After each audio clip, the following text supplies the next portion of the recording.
Okay, it's 12:30, so we'll make a start. Welcome everybody. Thank you for making the time available today on a very hot day in August for our Amenities Committee meeting. Welcome to anybody that's tuning in at home on YouTube. We'll start off with agenda item 232, which is any declarations of any pecuniary interest on the agenda. If you do want to speak today, the chat box is working fine, so just indicate on there and I'll invite you to speak. But are there any declarations of interest, please? No, I've seen that indicate, so I'll take that as none. Thank you very much. Second item 233, apologies for absence. Normally I'd say over to you, Chris, but I'll say over to you, Ros. None received. Okay, well, there's an email, I don't know how many people got it, but Councillor Hollis emailed certainly me about an hour ago and sent her apology. Yeah, and Councillor Hodgkinson as well. Yes, sorry about that. I didn't get Jen's, I haven't been on my emails. No, that's fine. So it's 2 apologies received. I think most other people are here, so that's that one. Thank you very much. 234 minutes from our last meeting held on the 1st of July. They've been received by full council, but are there any points of accuracy or things to note from the minutes, please, from committee members?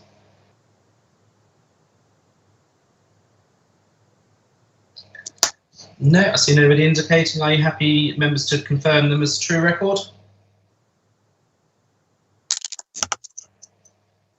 Yes. Yes, I shall take that one, yes, and I'm not seeing anything to the contrary, so minutes confirmed.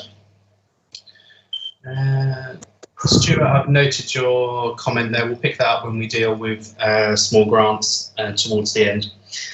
So straight into 235, which is action points and updates. Ros has been busy as ever and has got various updates for us, so I hand over to you, Ros.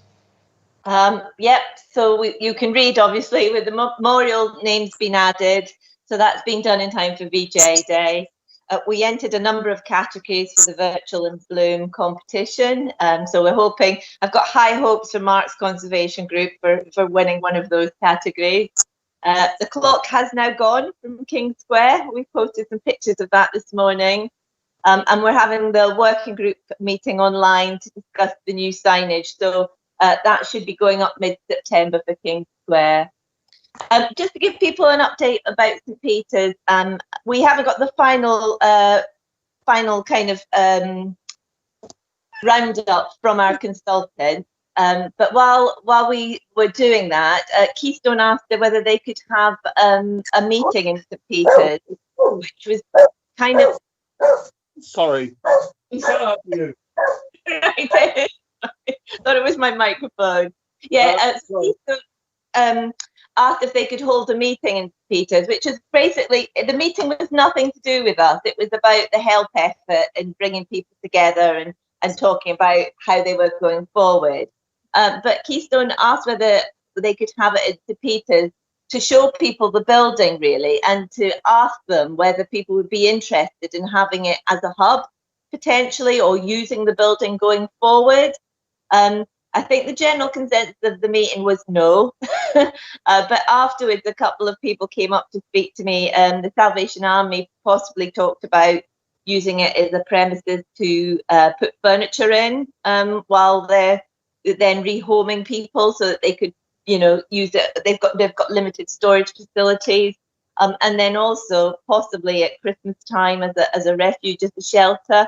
But I'm thinking that because of the government has now carried on with the funding for the homelessness up until next spring, I don't think they'll need the refuge thing over Christmas so much, because the money's there to house people.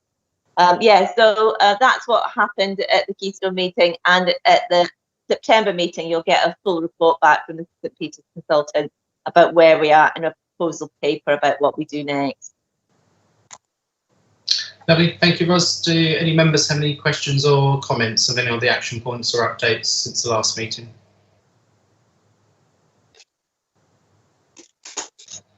No, everyone happy? Lovely, thank you for those, Ros. Good to see. I think the War Memorial one was particularly well received. I noticed on social media. It's very encouraging. 236 is health and safety. So we've got a couple of updates there in relation to health and safety. Chris, I think will probably comment, but hand over to you first, Ros. We got further advice. So the government updated their advice about the play parks, which talked about having play park cleaning regimes in place. We then sent that guidance off to Breckland and asked their advice, and they said, well, you will be compliant if you increase your play park cleaning regime. So we've been doing it sort of monthly, ad hoc, as it were. So we've extended Chris's time on the play park. So he is going to inspect all the parks on a Tuesday and clean the tops of the gates, all the common touch areas, seating, handles, and he will just disinfect them. And then we will be compliant with the government guidance if we do that. But our stance that it's up to parents to supervise and take responsibility for the hygiene issues still stands, and that's it within the guidance as well. So that's where we're up with that at the moment. The tree at Nuns Bridges is down. That was all Mark's hard work. The toilets are being cleaned between 5 and 6 times a day at the moment, and we've had lots of positive comments about it. So I think I haven't had any complaints about the reduced hours, 10 till 4. I don't know if other people have done, but people have just been very complimentary about the hygiene. And we've got we're still waiting for the signs from West Brothers for our open spaces and play parks. They were supposed to deliver them on Friday, but they had 2 members of staff go off. So they're trying to catch up. They've promised me them this week. Tomorrow, Colin's coming to do his annual health and safety visit.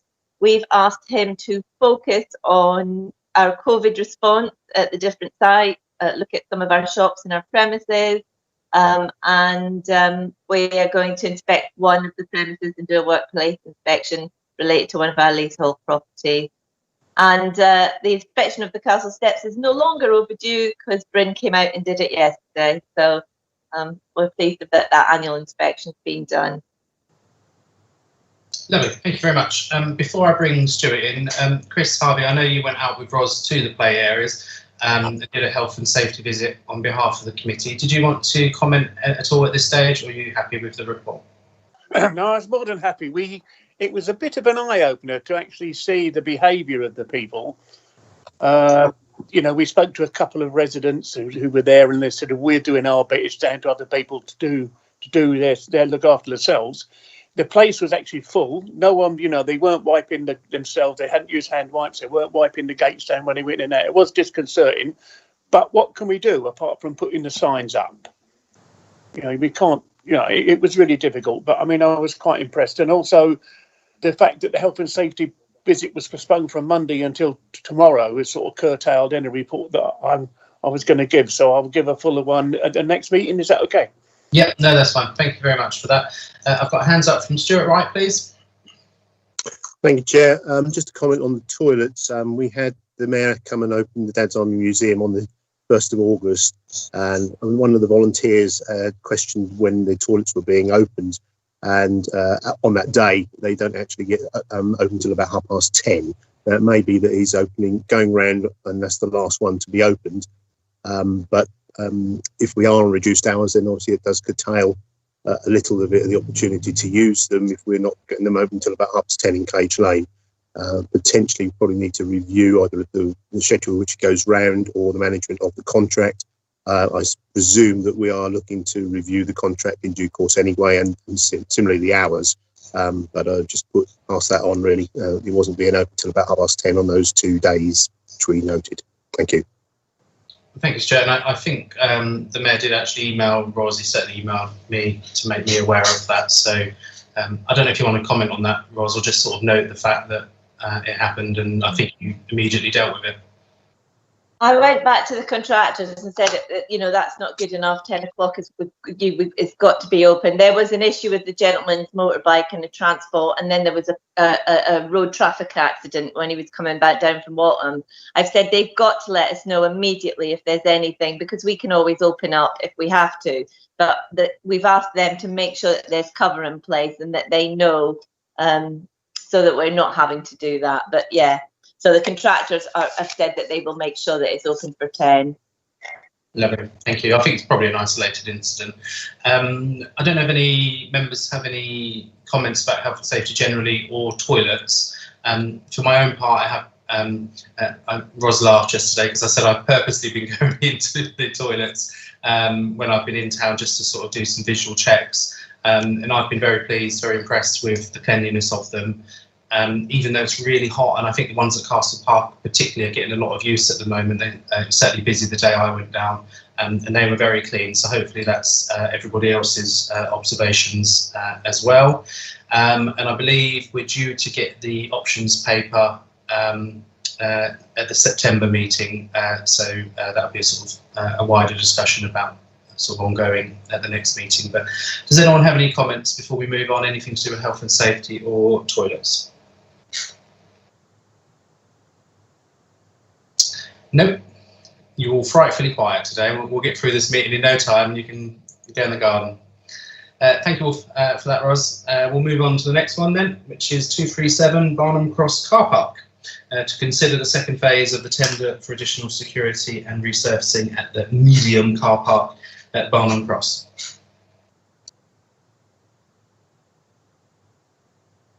So we did go out to tender, and we had a very, very healthy field of tenders come in. We scored the top, I think it was top 5 or 6. 3 councillors did that for us. We appointed our contractor to do one part of it, because actually it came in a lot more expensive than we were expecting.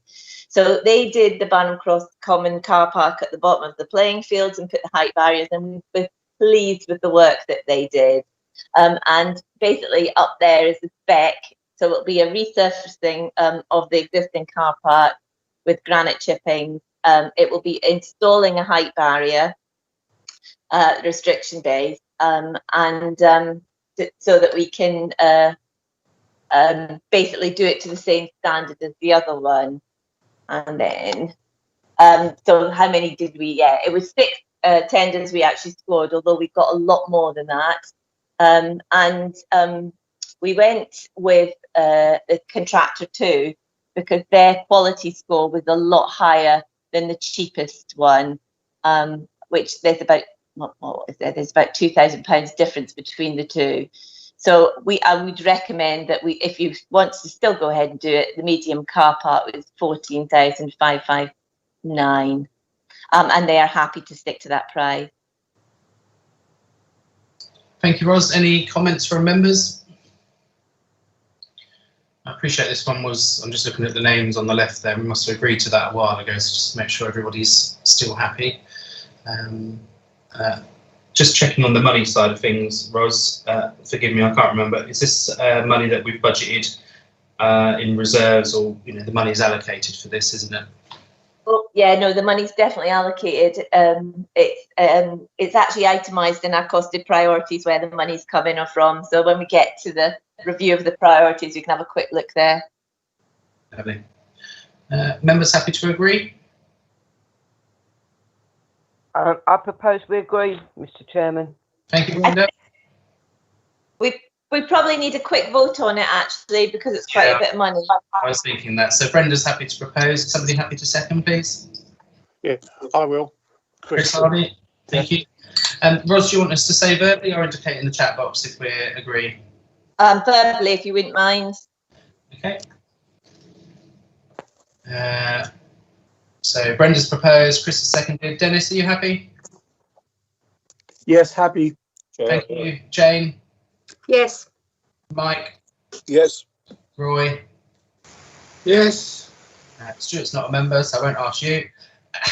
And it's a yes from me, so that's unanimous. Ros, thank you very much, everyone. Thank you very much. That would be a yes for me as Thank you. Oh, sorry. Sorry, Carla. Yes, from Carla too. I'll burst in and let you know anyways. I didn't scroll up. I didn't get to the C's. I'm here anyways. Lovely, thank you. Brilliant. Right, what's next? 238, marketplace lighting and electricity. Consider the consultation on the future of the marketplace and also the tender and specification for improved lighting and electricity points. I know, Stuart, you've done some work on this, but do you want to introduce it, Ros, and then I'll invite Stuart to comment? Yes, so this is, we've been talking about this for a long time. So in terms of our health and safety inspections, they keep picking us up at the fact that we've got wires going up overhead the market, and or if we go down, it's a trip hazard. So we've constantly sort of wrestling with the health and safety staff. We could be a lot more creative about the marketplacing and the market spacing if we could have power to the other side of the market. So it's been a long held ambition that we improve the power supply to the market. It also means that if you've got performance, or you can just play with the space a lot more. So we were basically, when we went out to get the quotes, we were looking at that, and we were also looking at improving the lighting in the evening, because 2 or 3 years ago we removed all the defunct globe lights that were on the front of the marketplace and the British Legion, and we've never actually replaced that lighting, so it can be a bit murky and dark. And so what we're looking at is the 3 supplier feeder pillars and 5 LED streetlights, but they would be heritage streetlights with the attachments for hanging baskets. So this is all heritage, and it's 5 streetlights around the edge to give you that glow right round, and then the 3 suppliers. So we had a contractor come in and write us a brief outline of exactly what we wanted to do. So that's what we would be going to tender on, unless we need to take things in or add things in or take things out, depending on what councillors think.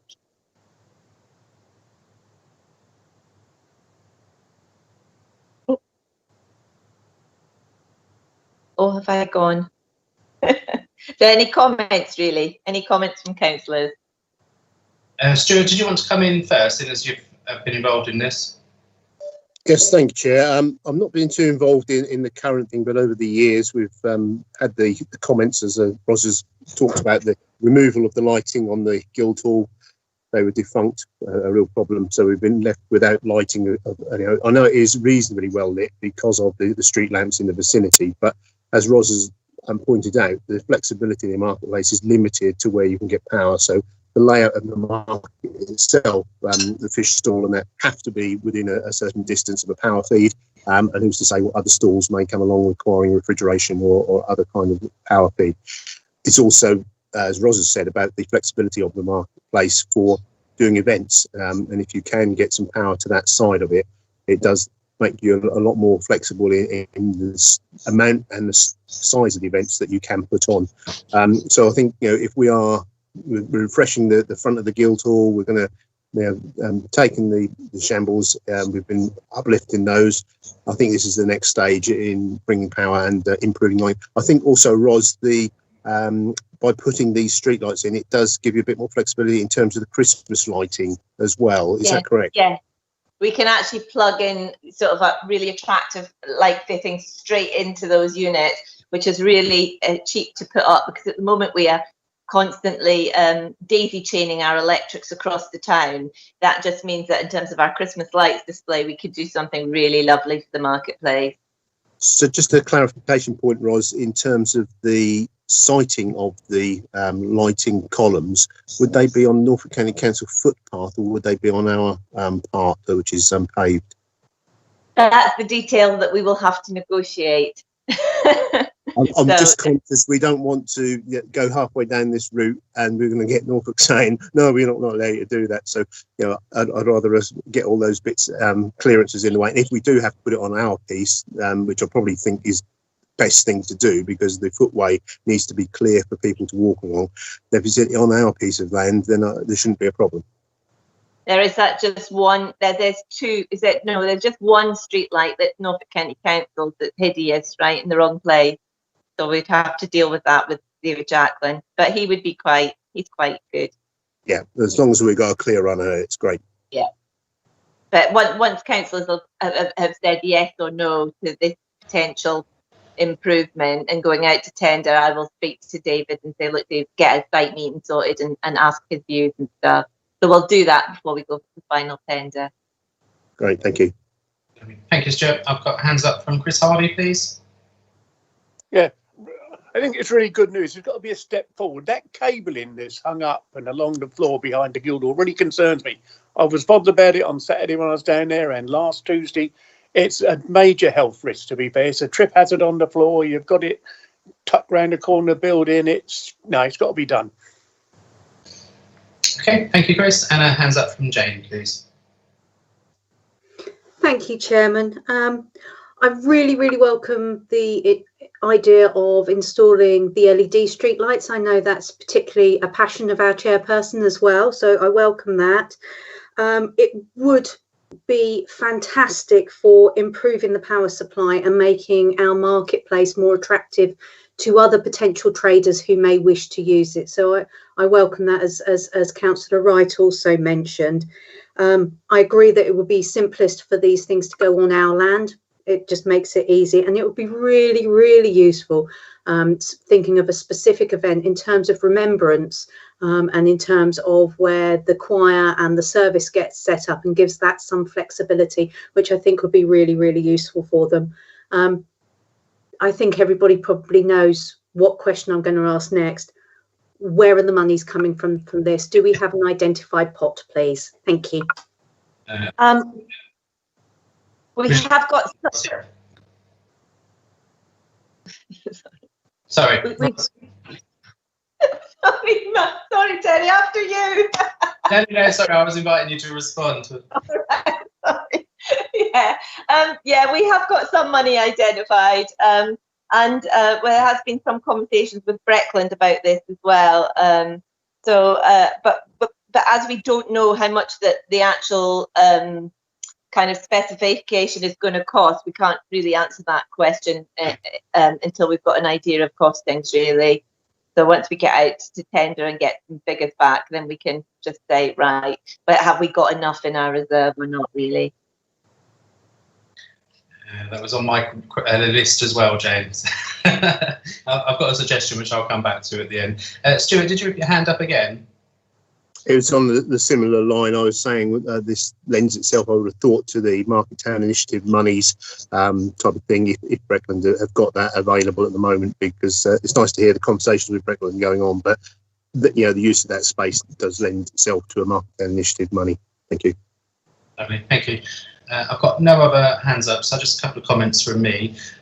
Ross, when we put this out to tender, can we make sure that it's the prices are itemised, because it might be that we have to pick and choose certain elements based on the money that we've got available. So sort of an itemised breakdown rather than one overall cost will give councillors the options to sort of pick through. I can't remember where we're at with parish partnership money, but we were looking for potential projects for parish partnership.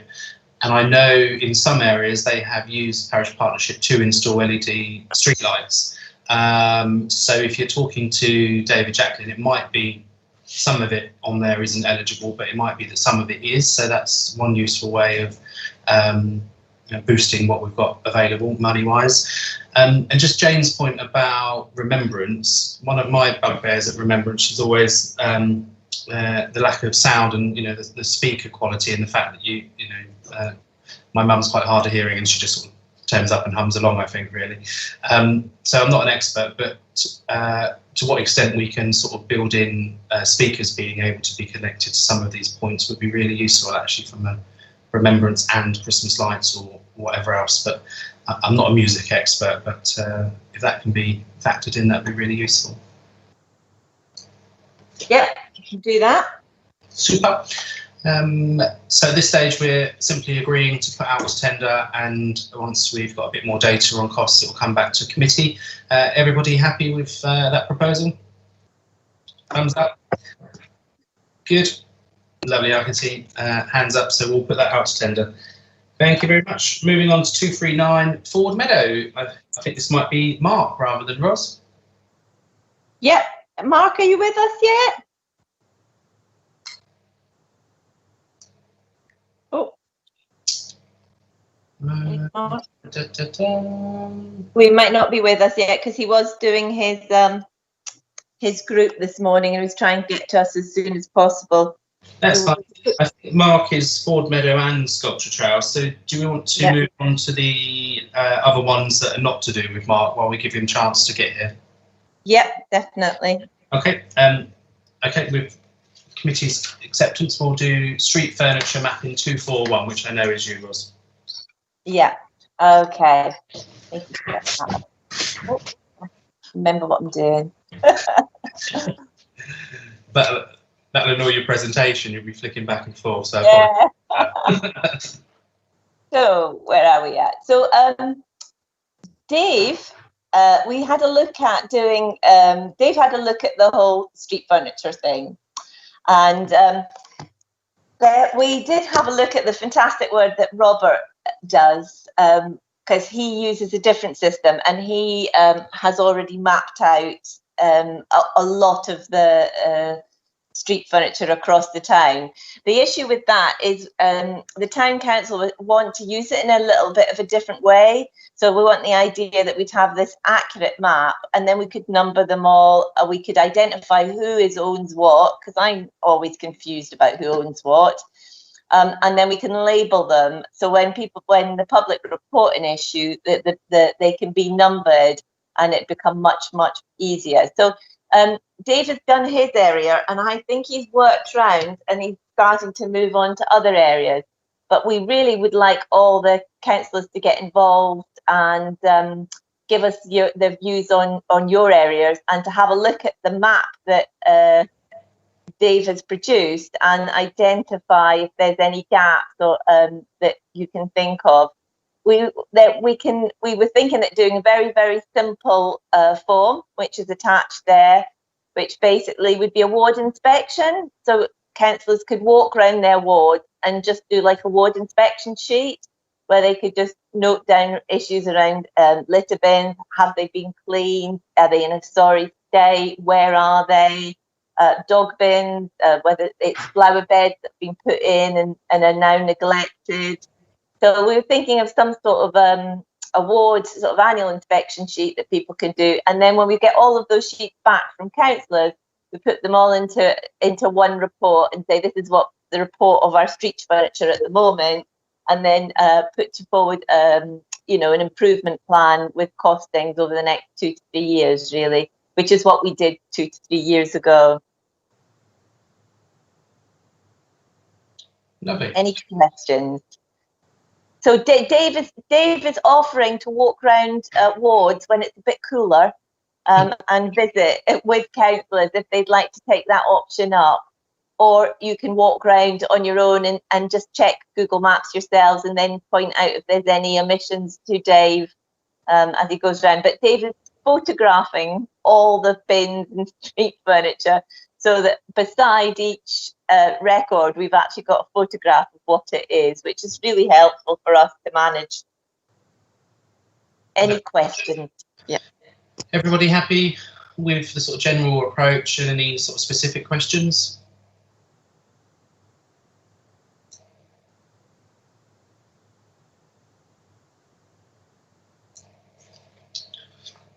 No, not seeing any hands up. Oh, I'll go back. Sorry. No, I'm going to assume you're stunned into silence and everybody's over the moon, and like we need any more reason to get out and about and go for a walk around Thetford, you can go and take photos of bins now. So I'll email out the Word document for the ward inspections, and if people want to complete those and send them back to me, then I'll compile that.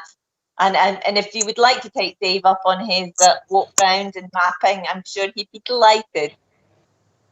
Lovely. I think he's not here today, but I think it's important we record our thanks for Dave. He's done a lot of work on this over the last few weeks. I think he's enjoyed having a project because, as members will know, he's been shielding. So that's given him a worthy task to do. So do take him up on his offer. I've got hands up from Brenda. Yeah, thank you, Mr. Chairman. My area has not changed since the last time I've done it. I don't know who owns what. The only thing that I do, like who owns what bins, because I always think if you put them on Breckland land, they belong to Breckland, although we might have installed them, and I think this is where the confusion is. And I've only got one bench, and that is what Pedders Way and Anchor put in many years ago. But is this also part of the long term is where other people want benches? I know Breckland keep refusing, but the local community keep asking. Yep, I think the first job will be to populate the map, and then we can look at where there are obvious gaps. So it'll be a sort of couple of different stages, but at this point Dave's collating the information, and then we'll probably have a future agenda item to look at where there are gaps. Which would give us more leverage, I think, with Breckland and others, if we can easily highlight where there are big gaps. So I think we'll use the data you referred to from the past to help inform the new process, but we'll have a couple of goes at presenting it and filling in any gaps. So you can comment at that point, Brenda, if you know that there's something that's missing, okay? Okay, yeah. I was going to say Terry's already had a bit of a success, because last time we asked for the benches to go on Hailing Park and Breckland said no because of antisocial behaviour. Terry's gone back to Breckland and they have actually now agreed that we can put those benches in, so I've got written permission to do that. Yep, super. Mike Brindle, please. Thanks, Chair. Just wanted to make sure that we end this subject with a practical way forward. So I'm just wanting to make doubly certain that what Ros said earlier about sending emails out covers all the options, particularly for those who are not attending this particular meeting. So they're kind of coming from it a bit fresher than we are. So is that, are you confident, Ros, that there's a plan there that will work? So are we all going to get copies? There will be the existing data available, so we don't need to repeat it. As Brenda pointed out, you know, there's been no change in her particular area, so there's no point in going over it again if there's nothing to see. Just needs a bit of organisation. I'm concerned about that. Thanks, Chairman. I'll clarify that in an email then, Mike. Okay. Lovely, thank you. I think people are sort of broadly happy, and it's not a you know, get this done by next week. This is a process over a few months, so we can always come back to it and see how people are getting on with their ward inspection sheets. Thank you for doing that, Ros. Appreciate that. We'll move on. Have I seen that Mark Webster's joined us now?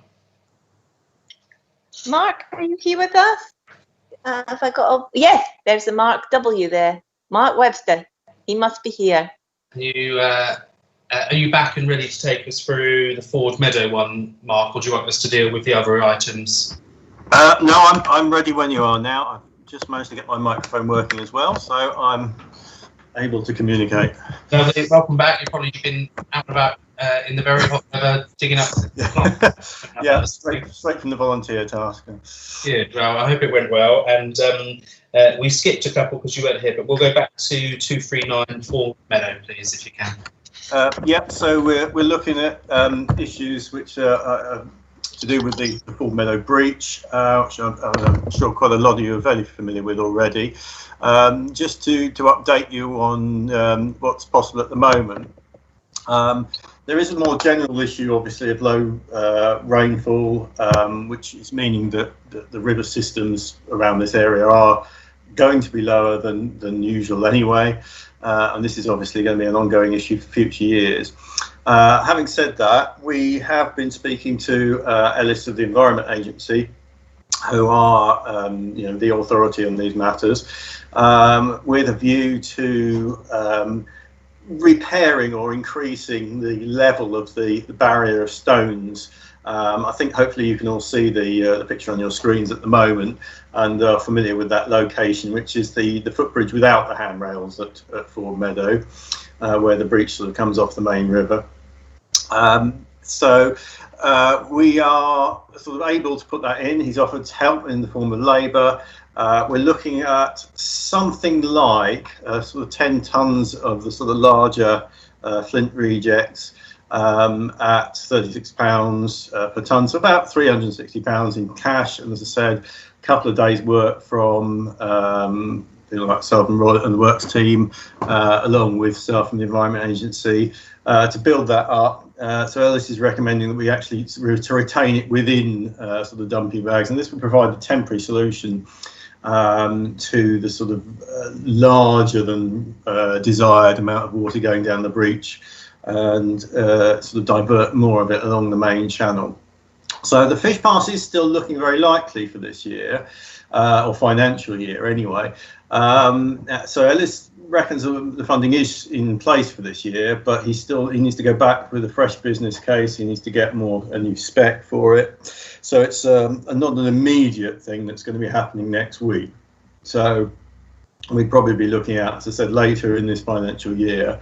And in the meantime, there is the possibility of a quick fix that we can put in now, and should sort of do the job until such time as the more permanent fish pass is installed. So what we're basically asking for is approval to go ahead, if whether or not members wish to go ahead with a temporary solution, on the basis, as I say, that a more long-term solution is on its way in a period of probably not weeks, probably months, and we would expect less than years. Sorry, over to you, Chair, for comments, basically. That's fine, thank you. I've got a couple of hands up already, so we'll take Jane first, please. Thank you, Chair. I welcome the idea of sort of temporary fix point 2. My concern is these dumpy bags, what are they made out of? Because if they're the plastic ones, I don't want to put them in the river. If they are effectively sack material, therefore biodegradable, I'd be a lot happier, because that's kind of a halfway point between the original fix that we did and then the steel boxes effectively that we looked at putting in potentially with stones inside. So I'd hate to add plastic to our precious river system. Thank you. Would you like to respond, Mark? Yes, thank you, Chair. I think if we were going to put them in, it would be a temporary solution, and they would be then removed when the more permanent fish pass goes in. I mean, that's something we could look into in terms of what materials they'd be there. But as far as I understand it at this stage, the intention would be that is a temporary solution, and then they would then be removed when, as I said, the more permanent solution goes in. Okay, noted. Stuart, please. Thank you, Chair. Thanks, Mark, for taking this further forward. Just to add my little disappointment that we're in the situation we are. We did a short-term fix, and it was disappointing we couldn't keep an eye on that and keep that in place. We've now got to the stage where we've got a great chasm there that needs to be filled. I'm very aware of the Environment Agency not wishing us to put other things into the river. At the same time, it's our land, it's our responsibility, and we need to keep an eye on this. So if we're up on a short-term solution in again, we do need to keep on top of it and make sure it doesn't deteriorate so that we end up in the same situation 6 months' time. I'm very aware that the Environment Agency may full well have planned to have the fish pass in this financial year, but we all know we only need a couple of floods and they're go elsewhere, and that would get shunted down the list. So I think we've got to work on whatever river is flowing through the Thet. We want it to come through the coffee mill, whatever little flow there may be. So we want the minimal amount going down this middle channel and eroding what bank of the little bridge we have there. So I'm very supportive of getting this happening, and my question is, when can we get it done? Because the sooner the better, really. It's one of those things that we've tied up a lot of officers' time and councillors' time in this matter, And I just wonder if we do have some delegated authority that allows the officers to keep on top of this. You know, it's not a great deal of money, and I know that we don't need to micromanage them, because this is something we're all brought into. We want the river to keep flowing. We don't want it all silted up outside the coffee mill, looking very bad for the town. So let's get it done. Let's get it done quickly, and let's keep an eye on it. Thank you. Thank you, Stuart. Is there an indication, Mark, on timing? I think it's quite quick, isn't it, that we can get on with this? Certainly could be done within a few weeks. Yeah, just needs to get the. All we need to do is get the flints ordered, get the people together, basically. So the exact date would depend on when, so that Ellis & Co can help us out. But from my discussions with him, it doesn't seem to be an issue getting hold of him for a few days. So yeah, my expectation would be within a month. Okay, thank you. Are there any other members wishing to comment at this point, please? I can't see anyone else indicating at the moment. No, okay. From my point of view, I'm happy with the proposed spend. I wonder, Mark, if we need to not agree 360, but say up to, say, £500, just to give you the flexibility if you need an extra bag. I don't want us to be, you know, delaying things unnecessarily. So I think probably up to £500. If you need a few bags more, then so be it. I am really keen as well that we agree as a committee to push the Environment Agency to get on with the bigger fix. This is the second time that we're doing a temporary fix. We've done our bit. We've agreed to allocate a significant sum of Town Council money to do this. And I would want us to resolve as a committee to sort of write to them more formally or something like that to say, actually, this is a priority for us. We want you to get on with it. Would members be happy with that? Okay, thumbs up from Jay. Lovely. So on the same principle that we're spending money, I'm happy to propose up to £500 on a temporary fix and communication with the Environment Agency. Is somebody happy to second that? I'm happy to second that, Chair. Jane James. Lovely, thank you, Jane. So Jane and I are happy. Just check who else we've got here now. No, wrong button. Brenda, are you happy with that approach? Yeah, that's fine. Lovely, thank you. Carla? Yes, it's fine. Thank you. Chris? Yep. Dennis? Yes. Mike? Yes. Roy? Yes. Lovely, that's all of us, I think, hopefully this time. Mark, are you happy that gives you a steer on sort of authority to move forward? Yes, I think so. Yes, thank you, Chair. Super. And some other good news for regular river watchers. I understand this morning, I'm not sure if I can say who or what or where, but the tree that is down from one side of the river to the other side near to this location apparently is going to be removed. Oh, good. Yeah, so it's another step forward, which is really encouraging. Right. Oh, got hands up from Ros. Sorry, Ros, I didn't see you there. Just to say that we've had some conversations with the riverbed with the riparian rights. And I know that councillors have talked to people as well as the town officers. They're slightly worried about whether the area becomes designated a river and whether that impacts on their duties as riparian owners and stuff. So we probably need to think going forward about how we communicate with them about what we do and what's going forward. We're very limited by what we can do. We are completely really bound by the Environment Agency because we can't do anything there without them giving a license to it. And so we have to. So then lobbying us as the town council is actually very difficult because we can't do anything. They should be lobbying the Environment Agency directly, really. Okay, this might be an opportune time, Stuart, for you to comment on the River Working Group, and I don't know if you've got any plans for a future meeting, but I would imagine that sometime early autumn we'll be looking to have a River Working Group meeting virtually if need be, and that might be an opportunity to pick up, because I have been written to by a number of residents concerned about the river. Did you want to say if there's anything sort of planned at the moment for that? As I was hoping that once things got freed up a bit, we could have a meeting in the Carnegie, all very socially distanced, but at the moment it all seems to be a bit.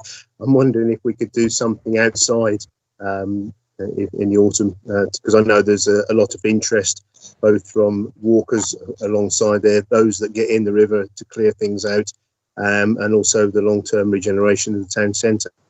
So there's always a lot to be discussed, and so I think if we can pencil something in September for a meet, that'd be very useful.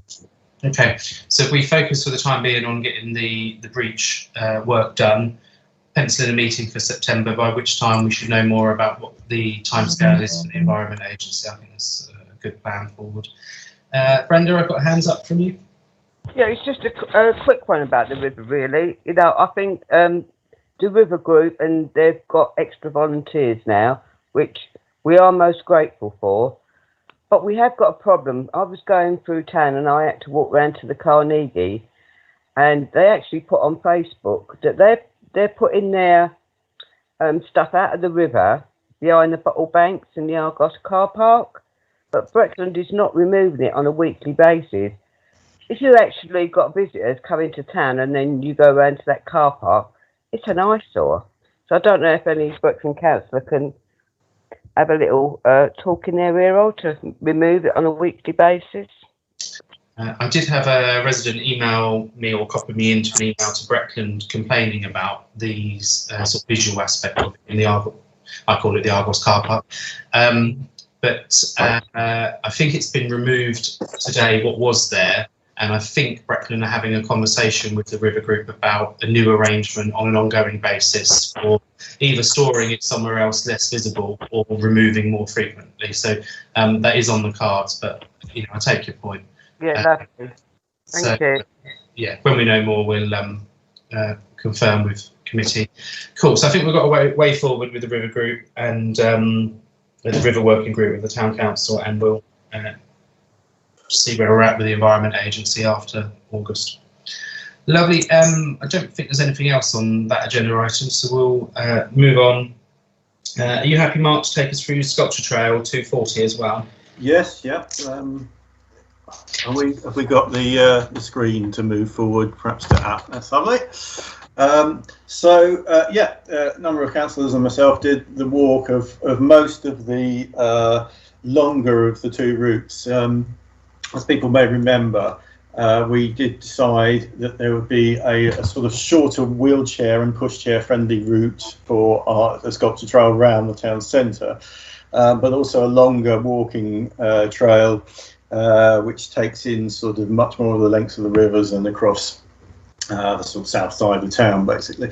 So we walked the longer route, and there's a series of maps which perhaps we ought to maybe look at one by one, if just to make sure that everyone's happy with this. But basically, as I said, the working group for the Sculpture Trail came to a sort of fairly clear conclusion for each section. And what we'd like to do is for the committee as a whole to decide whether they're happy to accept that route. And then we will also be, as a working group, meeting on September the 3rd, isn't it? Yeah, September the 3rd. To look at as I said, just to confirm the route for the wheelchair and pushchair friendly route around the town centre, and also start to think about what actual sculptures we're going to commission for where. So if you're happy with that, Chair, what I'd like to do is just go through each map page perhaps, and then people can have a look at it, and if there's any sort of comments or alternative suggestions or problems that people know of, perhaps they could sort of say at each page. That's fine. If you present each page, and then I'll invite comments on what's on the screen. Yeah. So we've got the first one up there, which is the sort of the northern end of the longer walking trail. Are there any questions or points on that one? Okay. If everyone's happy with that, can we get the next page up, please? So here there are sort of there is one alternative route. I should perhaps explain the cemetery again, we'll need to go through the cemetery committee to look at the detail of this and the implications, but we have put in an alternative route for when the cemetery is closed, so people can still do the trail.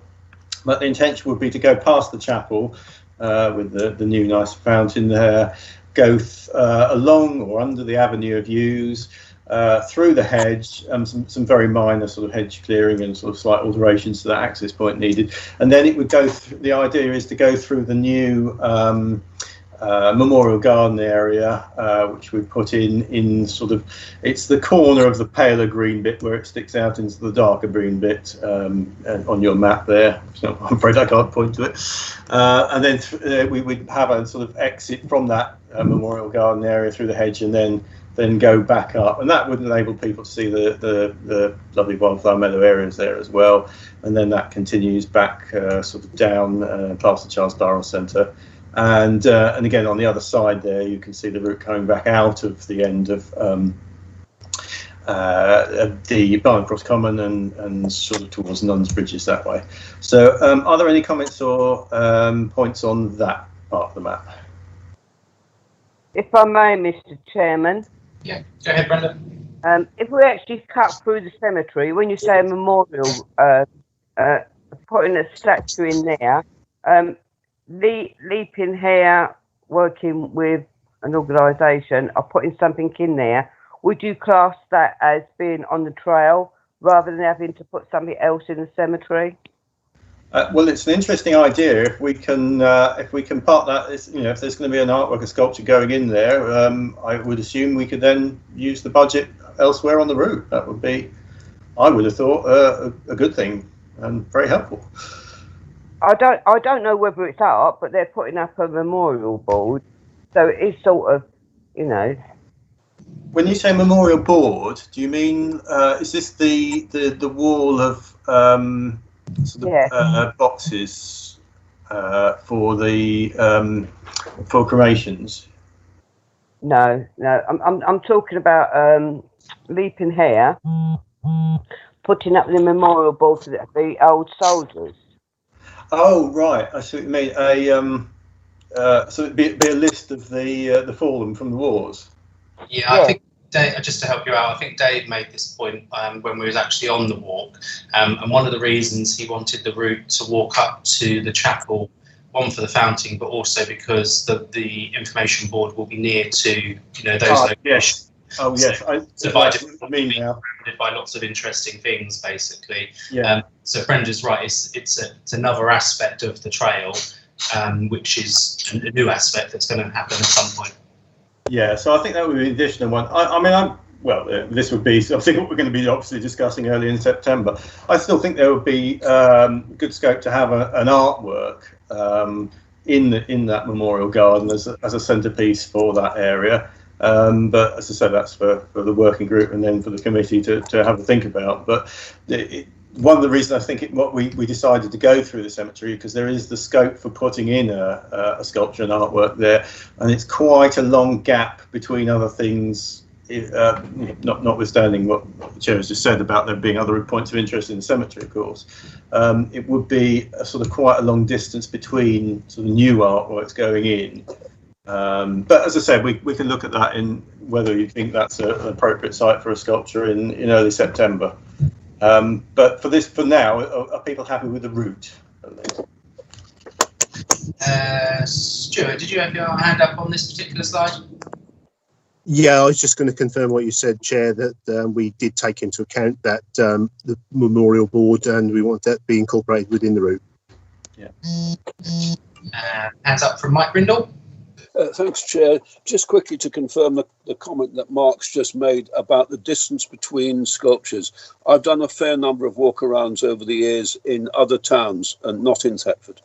And one of the things you look at, I think, is you focus on the area where the interesting points are pushed together, and you ignore or you find a shortcut to avoid the points where they're far apart. So it's really important that we don't have any distances that are too long where there's nothing of interest, because it will discourage people using that section altogether. They'll be looking for shortcuts.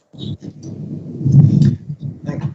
One actually interesting question while we think about it. Outside the sort of Redcastle estate little shopping precinct, there's a sort of standing stone, a kind of monolith in that sort of area. Nobody knows what the origin or sort of thinking behind that is, do they? I don't know if you know the answer to that, Brenda. Because I know you're sort of involved in some community stuff there. It's just like a random stone sticking out from the shopping precinct at Cannon's Walk. But yeah, answers on a postcard if anyone does know what's there. That's going to be a new sculpture feature. Yes, well, exactly. If everyone's happy with that, are we okay to move on to the next map? I've just got a hands up from Stuart Wright. Sorry again, Chair. Just to confirm to Mike that we were conscious of his point that we do need points of interest at regular times through there. And the next one from the cemetery on is the old Charles Burrell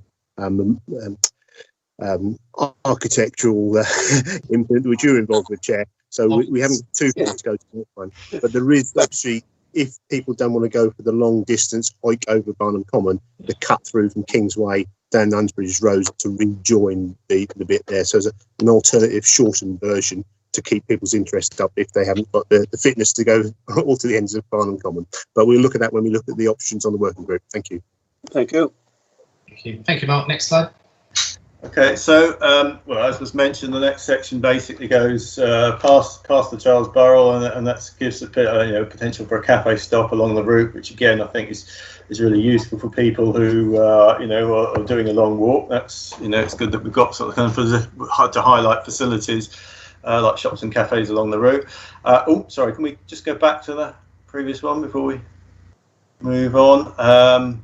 Yeah, so and then it goes basically across the playfields and onto Barnham Cross Common, and just on the right hand side again there, we thought that it would be quite good for the one of the new sculptures to be visible from the road towards that triangle at the tip, the top right hand tip of Barnham Cross Common. So any thoughts on that section of the route?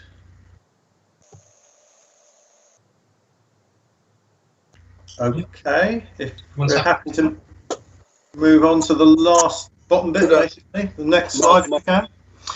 Oh, no, we've gone back to the start. Mike, did you have a comment on that one?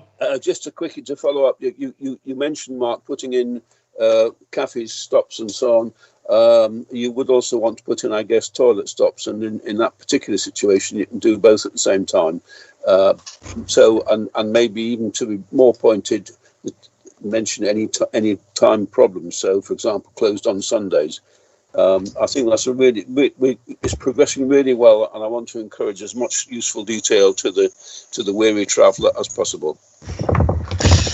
Yeah, it's always a little bit difficult when you produce a leaflet, certainly, because information does tend to go out of date over time. Yeah. But certainly reference to sort of websites that for shops and cafes and things like that would definitely be useful, I think. So yeah, I think we're ready for the next one, if we can. Next slide.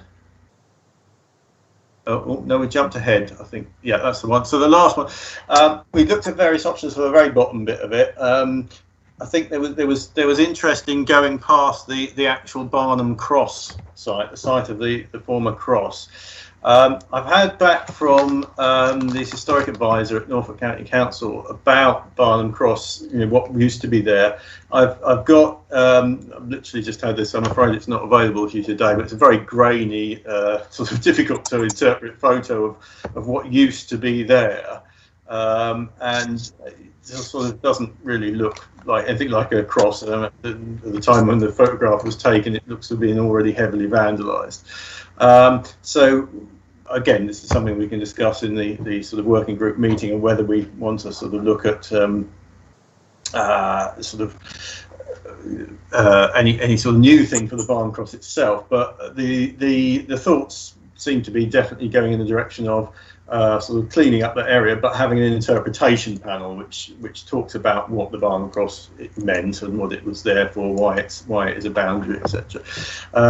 So as I said, it gives us another point of interest, and probably working with the existing marker post really, which is basically what it is, but interpreting and telling people what used to be there, and that does enable us it takes us right down to the bottom of the site, and it gives as much possible of a walk along the river, which after all is the point of this. We go to the bottom there, you can then cut across to walk along quite a substantial and quite attractive stretch of the Little Lewes along Barnum Cross Common, and if you do that route, you'll find some nice new steps have gone in right at the bottom there as well, so just helping improve access as well.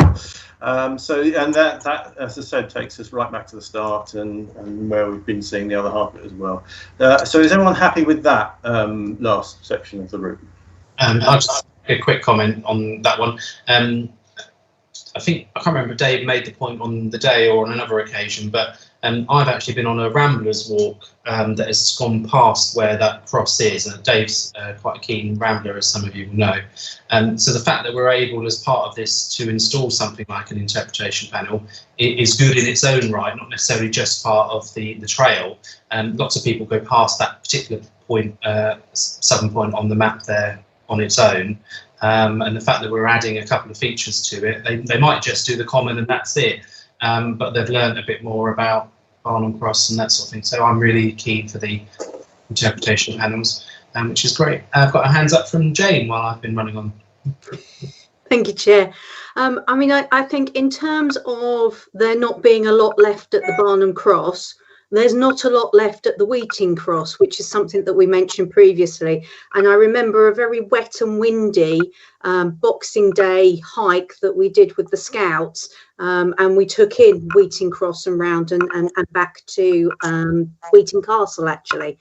And I think actually if you've got people who do have an interest in that history, that interpretation board is incredibly important. I mean, obviously the Weeting Cross was specifically related to the pilgrimages to the shrine at Walsingham.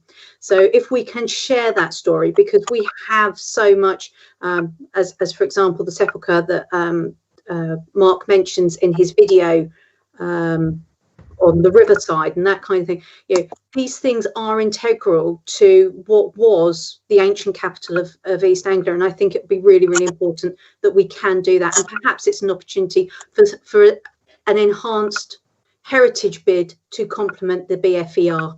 Thank you. Lovely. Thank you, Jane. Ever mindful of money, the town clerks reminded us we have to get costumes for all these suggestions, but don't worry, Tina. Mark did point that out to us on a couple of occasions as the subgroup was going round. So we are mindful of that. Hands up from Stuart Wright, please.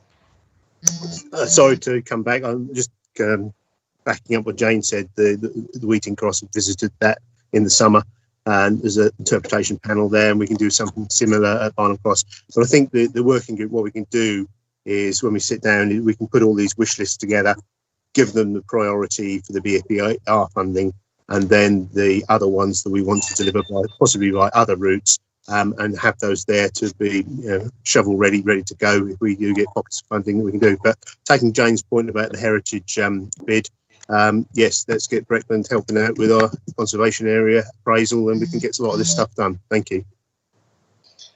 Thank you, Stuart. Hands up from Brenda. Yeah, just a quick one, really. I can't remember. You did have the Priory in the trail, didn't you? No, we didn't in the end. Actually, I don't know whether you can go back. Ros, I don't know whether it's Ros in charge of the screen, is it? But I don't know if we go back to the first piece of the route. Yeah, we did look at and actually. It's not on this set of slides, but we are sort of considering whether to extend. That was one of the options for extending the wheelchair-friendly route, was to go as far as the Priory and back and do a longer route. So I suppose that's still up for discussion on the 3rd of September with the working group. Well, the reason I'm saying it is that's where the coach stops. The coach stops just through the underpass. So, your first stop could be actually the Priory, especially if they is it English Heritage that own that? They might put some money into it, tidy up the car park area as well. They might pay for a sculpture trail. You don't know, but it just seems one of the oldest things that we've got in Thetford, and we haven't put it in there. Yeah, I mean, you could say the same about Castle Park and the Castle Mound for that matter. I mean, we did have to sort of draw a line somewhere. As I say, it's still up for potential inclusion, I think, in the wheelchair or the sort of shorter route.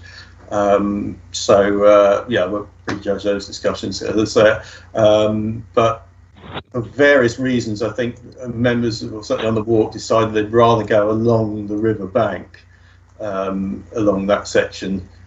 Which does mean sort of going along the south bank, basically, for that area, and you get a very good view of the Priory. You get nice views across the river, certainly. But yeah, I think it was mainly for the sort of. I seem to remember the discussion was, we'd quite like to go past that amazing bit of heritage, but on the other hand, that would mean missing this lovely riverside with all its wildlife, etc. So.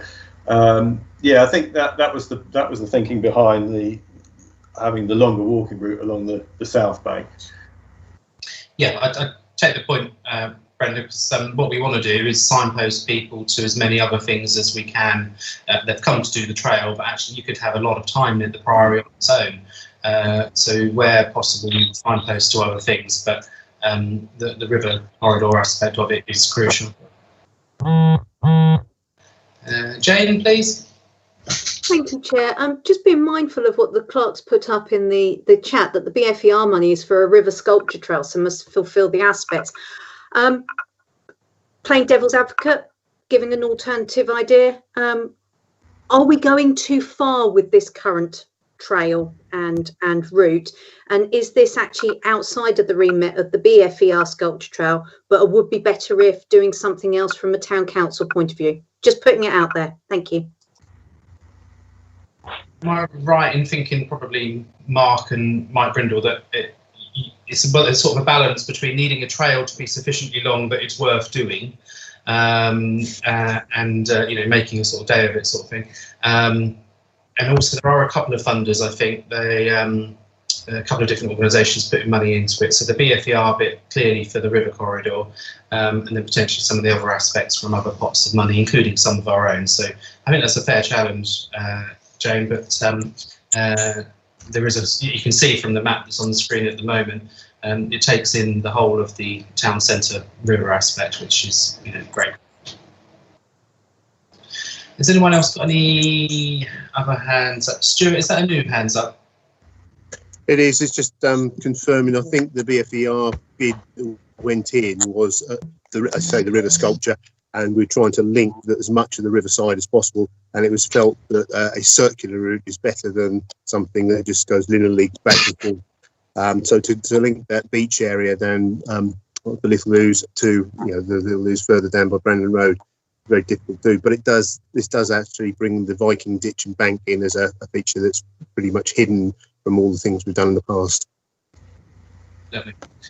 Are there any other comments on the slides and the proposed route thus far? People sort of generally happy with suggestions. It's work in progress. This isn't the final bit, as Mark has alluded to.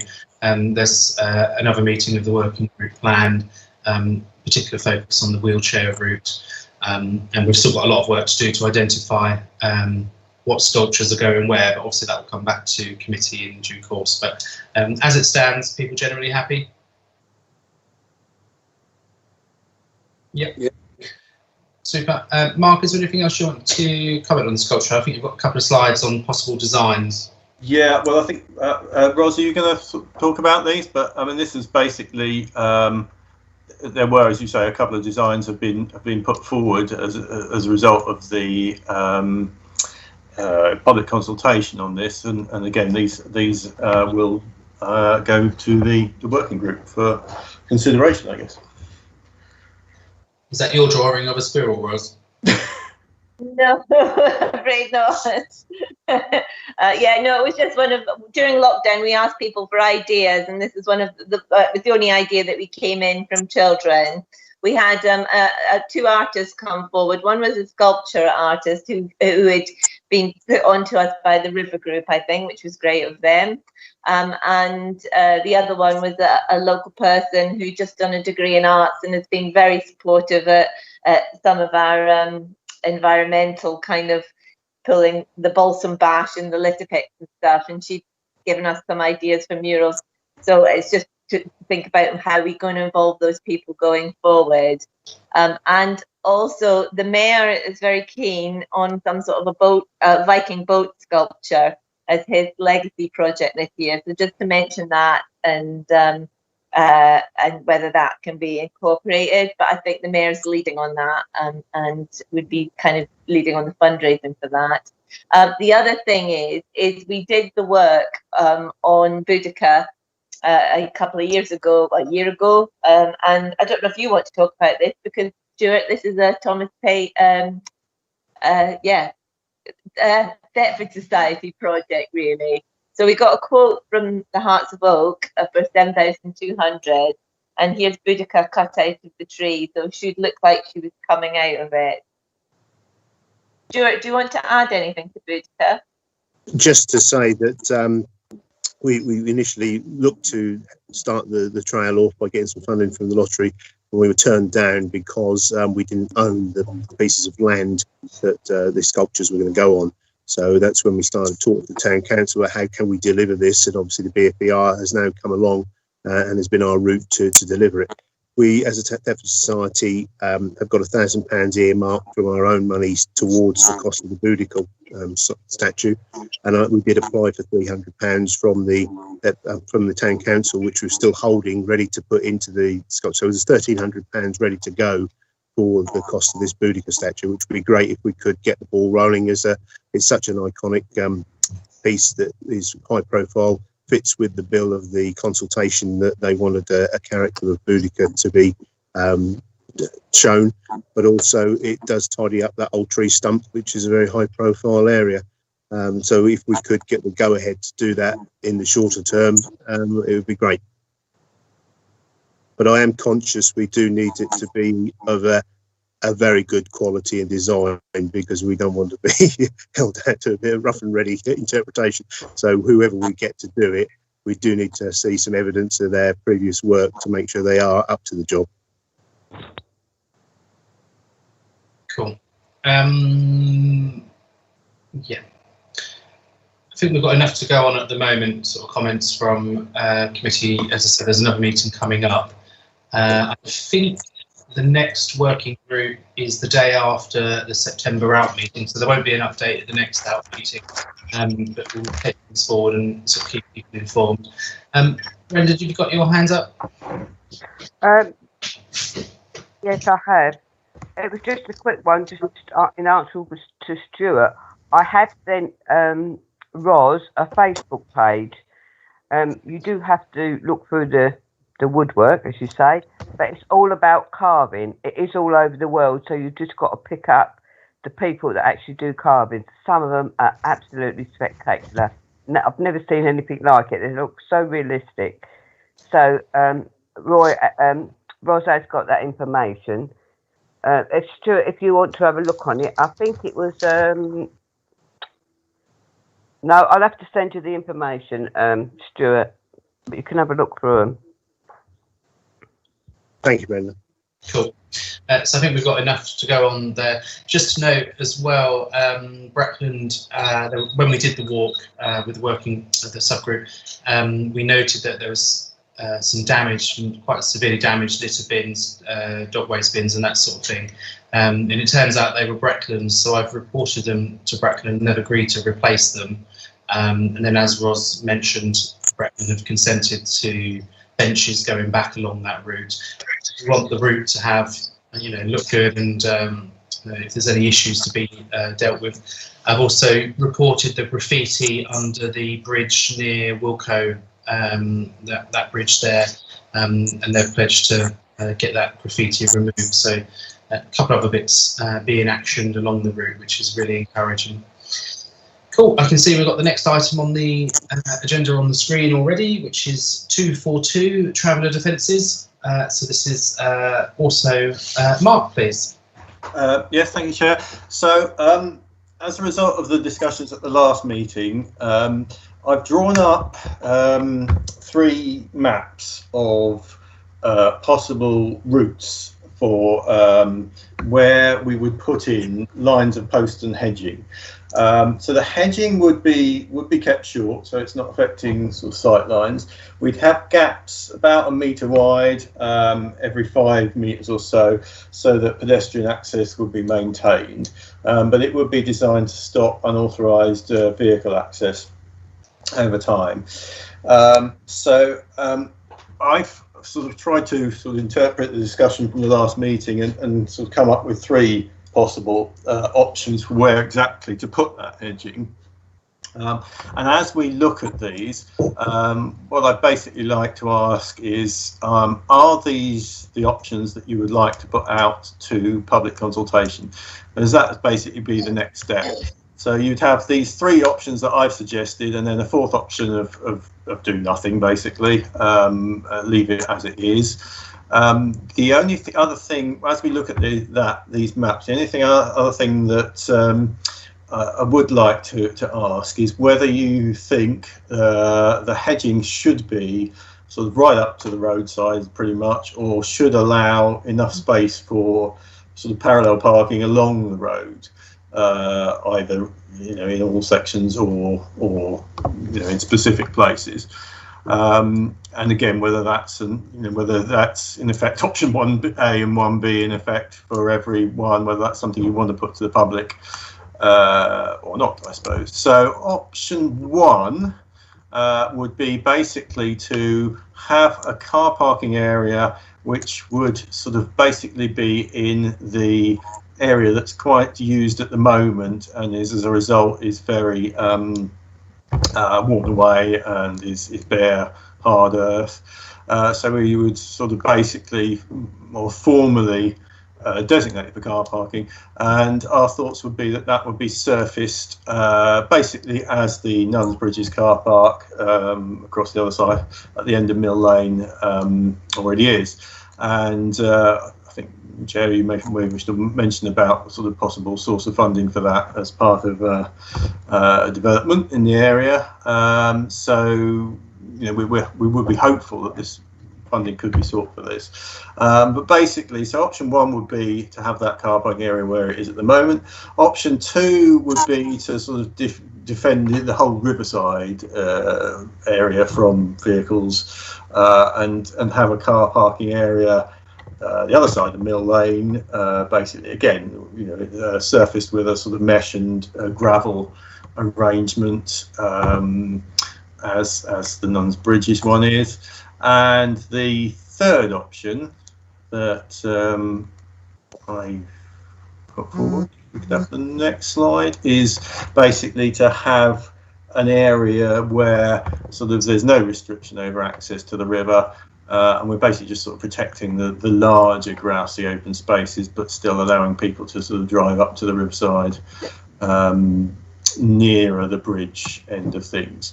So as I said, those are 3 that I've just drawn up. I'm happy to draw up any other sort of combination of areas and things. It's over to the committee really to give us a steer, I suppose, on what options you would like to put to the public for traveller defences in that whole area. Thank you. No, thank you, Mark. Just to be clear, just Mark's final comment there, this is about agreeing the options for consultation, not deciding what option we want to go with.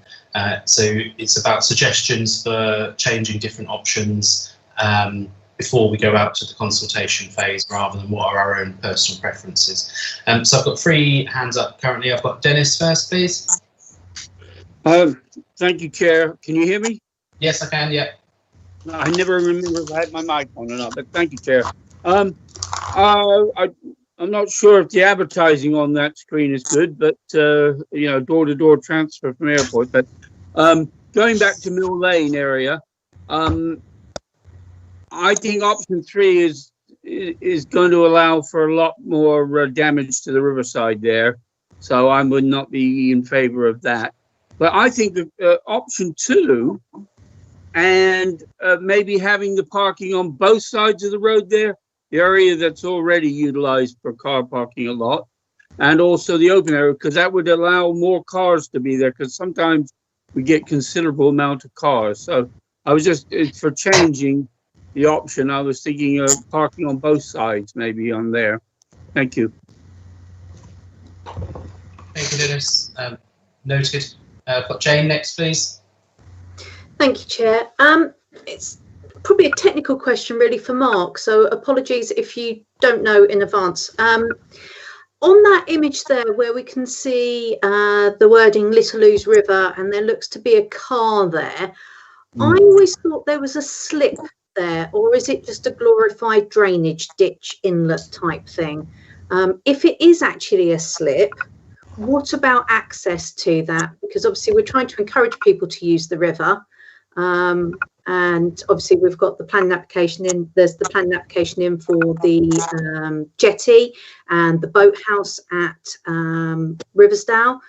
You know, it would seem silly for us to put restrictions in to an area that's a slip that potentially we could open up and enhance the use of the river. So has that been considered, and do you have any knowledge about whether that's a slip or a drainage ditch, please? I have a very limited knowledge of it. I mean, it's marked on the maps as a channel, a sort of, I don't know whether it ever was originally a state, but it's marked as a channel. I'm assuming a drainage channel. The area is pretty overgrown. Is anyone aware of that being actually used? I'm not aware of it being used. If it is, then yeah, well, that would be interesting to know. Is anyone aware of use of that slipway if it's there? No, I'm not. I'll be honest with you, I haven't been down there for years, but that's where we used to park when we took our little ones down there. So I think over the years, people have just parked there.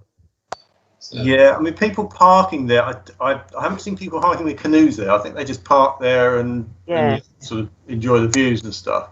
Well, they probably can't use it because, as you've rightly said, it is overgrown. If I recall correctly, there is some boarding either side to it, which would imply that it is actually a slip. Perhaps Stuart, with his greater knowledge of the heritage and history of the area, might be able to help on that one. yeah, we'll come back to that point. I think it's a very good suggestion. I'll take them in order. I'll take Mike next, please. Thanks so much. One or two comments or queries about this. Firstly, the parking, would that include disability parking? And I think possibly we could argue that whatever else we do in the way of parking, we should make sure there is sufficient parking for disabled drivers. So that's the first thing. Second thing is, we mentioned the possibility of a fourth option, which is do nothing. I would personally rather counsel against that, because I think that is the standard view of everyone before they've seen the new options in place for some time. So no one wanted steps up Castle Hill. They want them now because we've got used to it. So I wouldn't encourage people to vote for doing nothing, because we are talking about a public consultation.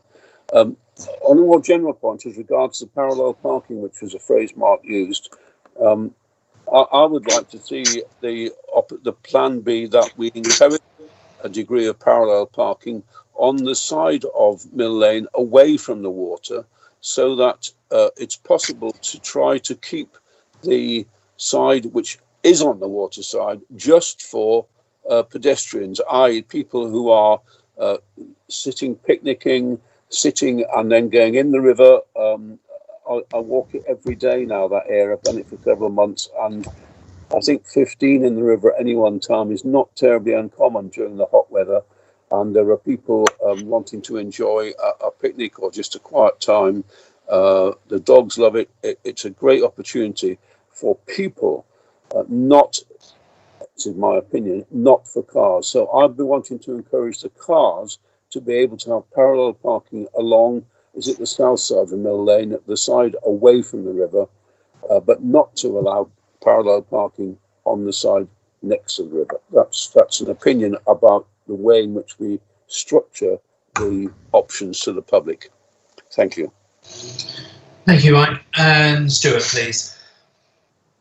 Thank you, Chair. In response to Jane's comment about slip, I'm not conscious of anything formally being a slip or a key there, but I do take on board there's an opportunity there to allow this stretch of water to be accessible for canoes to get in there. I think that's something we ought to have another look at before we finalise the things, albeit it is quite a short section and quite shallow, as we know, but at the same time, it does allow access to boats to go upstream. I know it's a bit crowded on the BTO with the fallen trees and what have you, but I think if we do encourage use of the water in this area, let's have another look at that before we put these options out. In terms of the heading, I'm always very conscious that this is a maintenance issue going forward, so I minimise the amount of hedging we do put in. Presumably, whatever barrier we do put in, we're going to have to keep some kind of a gateway there for the grass cutting to get on there. And bearing in mind what Mike suggested, not giving the do nothing thing, I think if we did an option 3 without the barrier along the south section, so it keeps the flexibility of that grassed area. I know we have had an incursion there recently, but I would hope that if we could, keep that as a flexible space. When we had Tour of Britain through there, it was quite useful to use that area, and we had other things in the past for car parking to there. So allowing access to that in terms of need would be useful. So possibly instead of a do nothing, do an option 3 without the yellow dotted line around the lower half, but putting in car parking where the existing people are using, and then stopping them going on the bit by the slip in the soft bit, but still allowing an access down to the slipway to encourage some water usage. Okay, thank you, Stuart. Are there any other committee members wanting to comment on this item, please? No. A couple of points from me, just picking up Stuart's last point there. I think it's interesting to note that the agenda item says traveller defences, and none of us really have reviewed the effectiveness of the proposals about travellers. What we're really talking about is people in cars along the river rather than travellers, so I think we need to bear that in mind. I wonder to what extent bushes will be effective at blocking travellers on the south side of the Mill Lane there in any case, but we need to bear that in mind. That was the original purpose of the discussion. Conversation I had with Mark Webster was about the fact that Mill Lane will be closed next year when they do the electricity cabling over Nuns Bridges. So there's an opportunity, I think, to have a conversation with the people behind that scheme about whether or not they might be able to put additional parking in or reinstate things in a certain way once the building work side is finished. There's a conversation to be had there. But at this stage, what we're doing is putting it out to consultation and see what people say. I do disagree with Mike. I am happy to have an option of doing nothing. If we're going to do a true consultation, we need to give people as many options as we can, and not sort of funnel them in a way towards a certain direction. So I would be happy with the options that are there. I'd be more happy if we had an additional option, which is purely the car parking on the north side of Mill Lane and not any of the hedging. I think a lot of people will be happy to have additional car parking in that area. So that could be a 2-stage process and see if it's still an issue once we put in additional parking. Yeah, that was kind of my suggestion, Stuart. Get contractors to look at the parking, save a bit of money maybe. Just trying to think of the way to agree this. Would members be happy with an additional for car park only, or do you want to just agree to put out what we've already got on the screen? I've got hands up from Mike.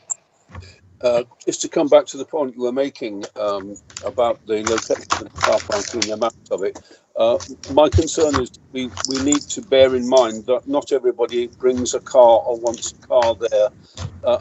I mean, you will gather I've got fairly strong views about it. To me, the cars spoil the view for everybody else. We do need to recognise that some people need to come by car and some people want to be fairly close to the car. there is already, of course, a perfectly good car park at the bridges. It's not always available. Sometimes it does get full, but it's relatively uncommon. I think my concern really is to minimise the amount of space taken by cars. If we had a limited area that was available to cars as a car park and the rest was severely blocked off to cars, I'd be happy with that. What I want to do is to encourage people who don't have cars, so walkers and cyclists who do want to admire the view, do want to sit down, do want to stay for a while, swimming or whatever. Those people need taken into account, as well as those who come by car. We ought to be encouraging people to find ways of travelling around without cars. We aren't looking very far ahead if we're just thinking about let's provide provision for cars. We need to be thinking about the longer term, when more cycling, more walking, other forms of transport are being encouraged. So can we just try and look a bit further ahead, please, and minimise the amount of space, I would say spoilt by, but let's say occupied by cars. Thanks. Thank you. Ros, you want to make a comment? Just a quickie, really. We already consulted with the public about security of our site. And Mill Lane, 81% said that they wanted some sort of security. And I think it was high there because we get regular encampments there. So kind of, I would lean towards Mike's, well, having nothing in, because we've actually already asked them what they want, and 81% said they wanted some security there. Noted. Brenda? Make sure I'm on. Yeah, to go back to Stuart's suggestion about going to the contractors. The contractors are actually doing the Barnum Cross car park. Can you actually ask them to do another one under payback? I don't know. I just thought perhaps Stuart hadn't remembered that they have offered to redo our car park on Barnum Common. Yeah, that's a fair comment. Don't ask, don't get. So early days at the moment, but we shall see. So I'm hearing two different suggestions. One is Mike's point about removing the do nothing option, which Ros just mentioned, and the other option is about having a car park only one at this point. Don't want to make this overly complicated and convoluted, but I'm not sensing strong views either way, so I'm going to have to get you to give an indication, please, of which one, if you support either of those being included in the consultation. So first of all, Mike's point about removing the option of doing nothing. I'm just trying to see if I can see. I think probably the easiest thing is if I just call your names and you indicate if you're happy to remove the option of do nothing. And I'll do them in alphabetical order quickly. Brenda, are you happy with that?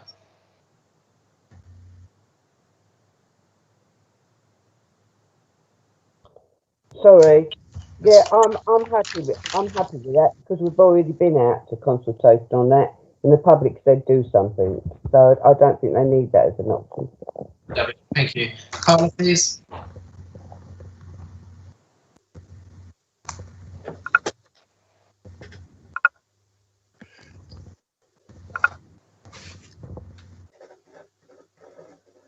You still with us, Carla? I'm sorry, I'm having a problem with my sound here. Yeah, I'm fine with the majority. It's not a problem. Okay, and Chris, please. Hang on, sorry. Wait a minute. I'm, as people know, I'm very reticent to stop people from parking alongside the river. I know we can't do anything. I would have nothing against stopping and parking on the big piece of park by Ramsgate. I'm definitely against them being banned from parking alongside the river, though. Sorry. So you would be against removing the do nothing option, because that implies we have to do something. Yeah, we have to do something, but I don't like the idea of them being banned from parking along the river. Okay. Dennis, what's your view on the removing the do nothing option? Well, my view is I think we should do something about it, you know, for the travellers, but also for general keeping that area. It's a beautiful area, and if we can limit the parking, it needs parking, but maybe on the other side of the road, a little bit bigger. Thank you. Thank you, Dennis. Jane, please. Do nothing is not an option. Super. We know Mike's view. Roy, are you happy with that? Yes, I'm happy with that. As I say, we've got to do something down there, so fine. Okay. On your consultation, Mark, if you can remove the do nothing option, councillors are content that something has to happen there. Out to consultation. Does anyone have any strong views about including an option of car parking, increased car parking only and no hedging? Or do we just want to go with the options as presented minus do nothing?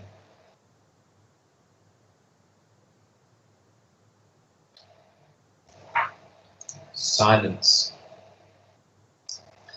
I'd go with the part. I would go with the options. Let the public decide. I'm sure they'll soon tell us, Mr. Chairman. Thank you, Brenda. Well, I'm going to double check. I'm going to be fair because we did the other one by votes. That's your view. Carla, are you happy to include an option of car parking only? I'm a bit uncomfortable with the whole thing. I really think this is down to the public to decide because there's a lot of people that use that area. So I'm going to abstain for the moment. That's fine. Chris? I agree with Carl. I'll leave it to the public. Their opinion is far more important than mine. Okay, Dennis, you've got your hands up as well, but what's your view? Yeah, Chair, thank you. I mean, having done quite a few of these consultations along with some of the other councillors, the public will tell us what they want. Whether we give them option 1, 2, 3 or 11, they will tell us, you know, if they don't want anything done, they will tell us. And we need to log that, what they say, and just work from there. Thank you. Okay. Jane? I echo the opportunity for a other suggestions box. Mike, are you happy with that suggestion? I think the original question was about having car parking and no hedging. I'm dead against it personally, but I do think the public have a right to have that as an option. And I think Jane's suggestion just adds another little tweak, which is a sensible one. Cool. Roy, are you happy with that general view? Yes, if we're going to put it out to the public, it's all very well saying, you know, this is what we want, this is what we want. I always think it's very nice to actually say to them, excuse me, what would you like? So, yeah, I can go with that. Okay. And Stuart, you've got your hands up as well?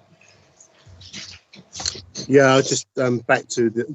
I think if you put options in front of them, even though they will, some people will tell you, others will just tick the options that are put in front of them. So the possibility of another option with just the car parking and basically do minimal would be useful. Okay, so I think there's a general consensus there, Mark, for an option is other suggestions. For example, would you support a car parking only option? Please let us know. Right, okay. That give you enough to go on.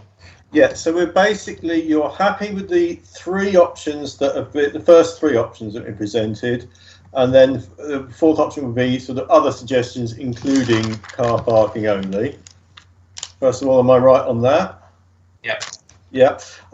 Secondly, can I just check about the parallel parking question? Are we going to basically say that these options include parallel parking along the south side of Mill Lane, as was suggested, or do you want to option?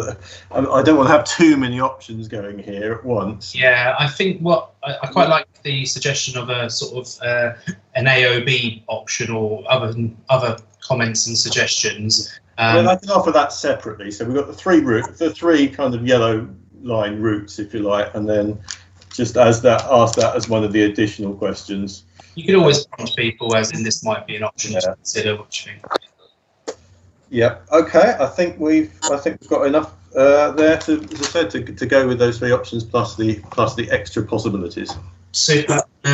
Chris has suggested a stall on the market, but I'll leave you to liaise with Mark, Chris, if you want to volunteer to help get more people to respond to the consultation.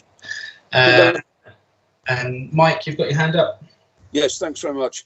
Just to comment on, as I say, I've taken interest in what happens there every day. The biggest number of cars I've seen so far parked along that section, so ignoring the Nuns Bridges car park, is 12. So I think we need to bear in mind that in hot times of the year, and we're going to have a hot summer every summer now, we will be getting that sort of number, and those are the number we need to accommodate. If the car park is not going to be big enough for 12, we perhaps do need to have some space on the south side. Otherwise, there's no need. If we have a car park, we don't also need to allow people to park willy-nilly along the south side. They won't want to anywhere. They want to be close to the water. So 12 is the going rate as far as I can see for a maximum. Thanks. Useful observation. Yeah, thank you. I'm gonna move on now. We'll be forever talking about this one, but we'll put it out to consultation, and we'll see what happens from there. And again, this isn't something that's going to happen overnight. It's work in progress. I'm conscious of the next meeting coming up this afternoon, and I'm sure you all want to grab a drink or something, so I'm going to try and get through the last few items as quickly as we can. 243 is the ALP priorities, which circulated in advance. And I'm guessing, Ros, you're just going to give us a quick update and invite any comments?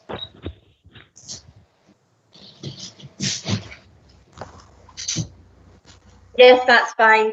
But I haven't made much progress over the summer. We've been tied up with other things. But we have put the Castle Park fencing tender out, so we should have a report back in terms of figures. And Mark is resubmitting our. He's going to do the community bid for the funding for the Castle Park fencing. So that's progressing ahead. We've resubmitted our trim trail application for Castle Park with the new location now, so that's gone back in. We didn't get Historic England told us where to put it, but they did not give us a heads up. They did not say yes, this is fine, although I sent everything to them. So I'm a little bit worried we're going to go through this process again and they're going to say no again, but we'll have to wait and see. So they were the 2 main bits, really. Super. Do any committee members have any comments or observations on any of the priorities?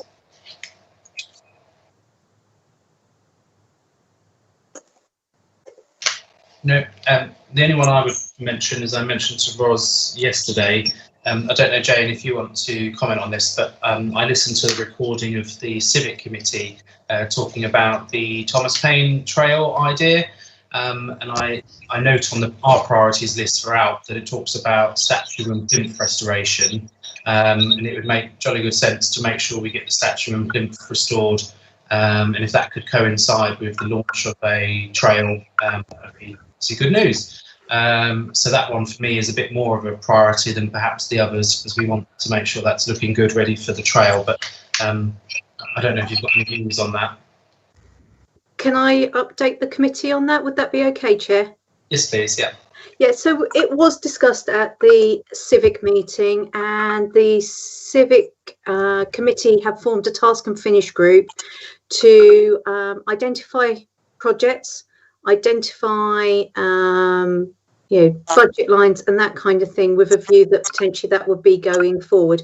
Obviously that is being very mindful of potentially the construction of the committees changing, but we kind of wanted to do a heads up if this happens, in readiness for the new year budgets, and if it doesn't. So it's kind of hedging both bets, and that task and finish group is actually meeting tomorrow, so I don't want to preempt any of those discussions. Is that okay? Yeah, no, that's absolutely fine. Just trying to tie the different committees' works together, but that's duly noted. I don't see any other. Oh, Brenda. Yeah, just a quick one for Ros, really. Castle Park, Ros.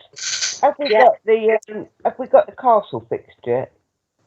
Or installing a new one yet? I actually have the quotes. I was looking through them today. There's quite a few on there, but I haven't pulled them together. So well, I think what I might do, if it's all right with the committee, is our play park reports are all due now. They're due early September. So I think the best thing to do would be to put everything together and put the castle in there as well and put it out as one big tender. That's fine. I just wondered. Lovely. We'll note the priorities at this point and then see where we're at in the autumn in terms of updates. And hopefully, Ros, you can tick some of them off once we've completed some of them. But, you know, you might be frustrated, but I think a lot of them have been progressed quite well over the last few months, all things considered, COVID related and whatnot. So there's lots on the way to being done. If we move on to the next item, 24420, it's Dennis's favourite subject, committee structure to review.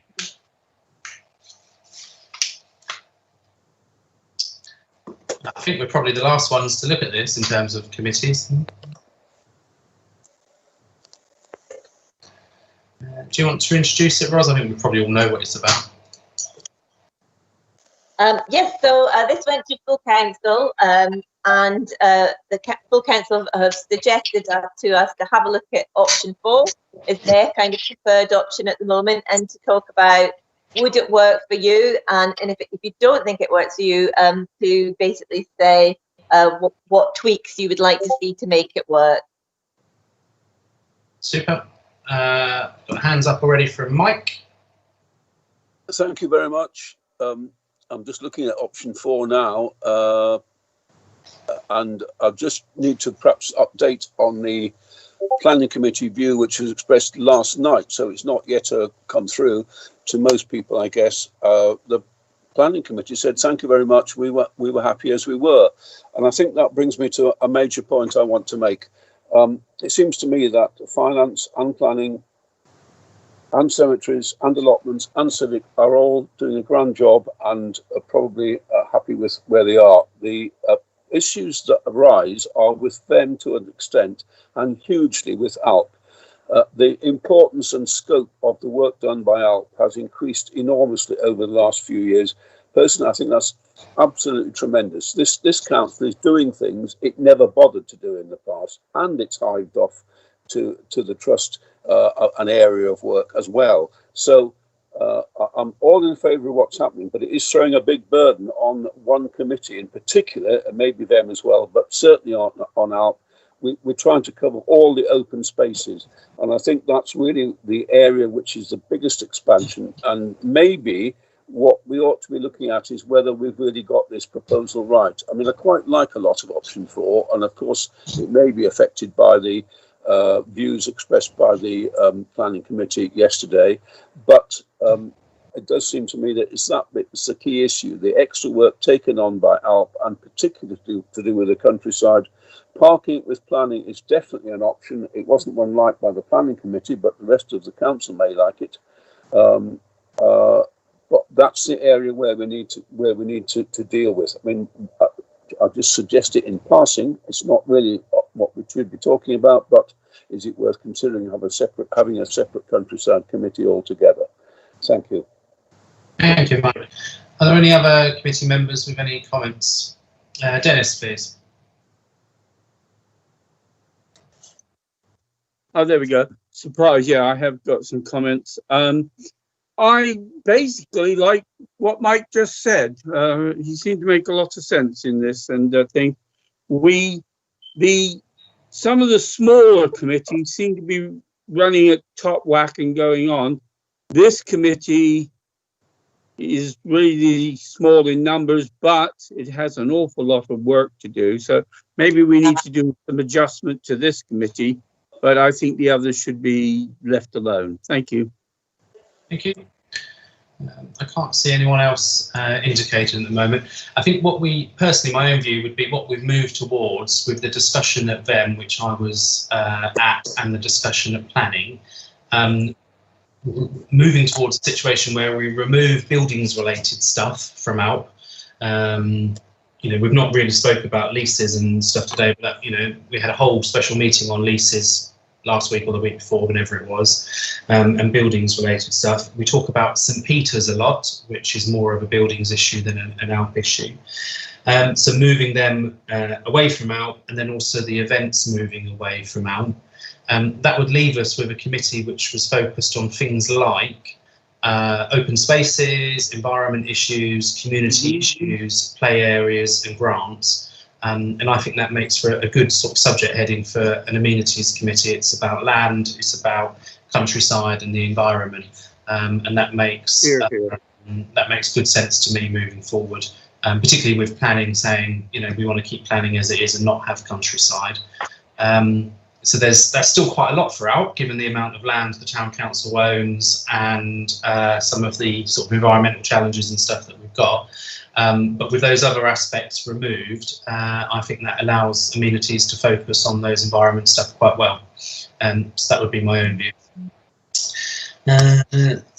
Tina, Civic has agreed to take on the town events from Bev. Yep, cool. That was discussed at BEM and Civic, I think, so that's good. And I've got hands up from Roy. Yeah, thank you, Chairman. Yeah, I must admit I need to agree with what you've just said.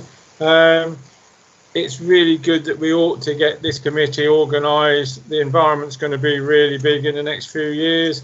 We have got a very beautiful town, and it's needs to keep the open spaces as they should be and looked after.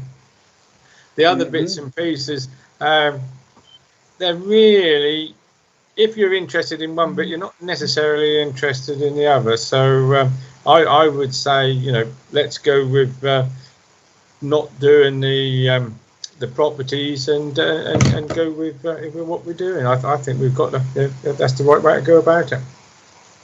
Here, here. Roy and Dennis are generally in agreement. If other committee members are not in agreement with that, please do say. But judging by what other committees have said, we're sort of moving in that direction of travel. Tina's asked to split countryside and properties. So I think it would be about where it says countryside and planning, countryside staying with amenities and properties going somewhere else, where I don't know, I assume finance. Sorry, Jane. Or maybe venues and marketing, I don't know. But from amenities point of view, removing it from amenities. Jane, you're going to say you don't want them now, aren't you? Yeah, just going to respond to that one. I think potentially there's some mileage in that idea of the properties and finance. Obviously, in the description paper that accompanied this option, I'm just going to flick to it quickly because I do keep going back to it, because whilst the visual is wonderful, it's the underlying detail which is incredibly important. And I think previously there was the suggestion of finance, contracts and leases all being sort of amalgamated. So the finance stayed, and then the leases and stuff, that is going on the agenda for the next finance meeting. So I don't want to preempt anything, but that would sit holistically very, very well together. So yeah, I quite like that. Thank you. I can't remember who made a point at a recent meeting, but I think it might have been Rose, where she challenged us to, you know, view our properties as investment properties, and that's why I think actually them sitting with finance, we need the right mindset around leases and property law and that sort of thing, rather than the skill set on ALP necessarily, or even the mindset on ALP. We're largely here to talk about, you know, giving grants to charities and that sort of thing, not necessarily being commercially minded, as I think finance tends to focus on, which is their job. Did you want to come back on that, Jane? I think you summed it up beautifully, Chair. Makes a change. Thank you. Thank you. Anyone else got any other points? Are you happy with the general direction of the comments? And Tina, I suppose particularly, does that inform, give you enough information at this stage to take it forward?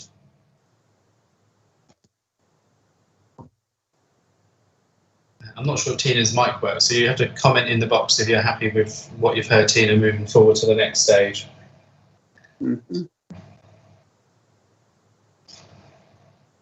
Yes, thank you. Super, good. Well, that's dealt with that one, and we can, again, this is part of a process.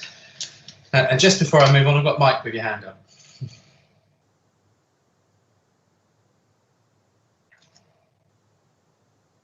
Are you still with us, Mike?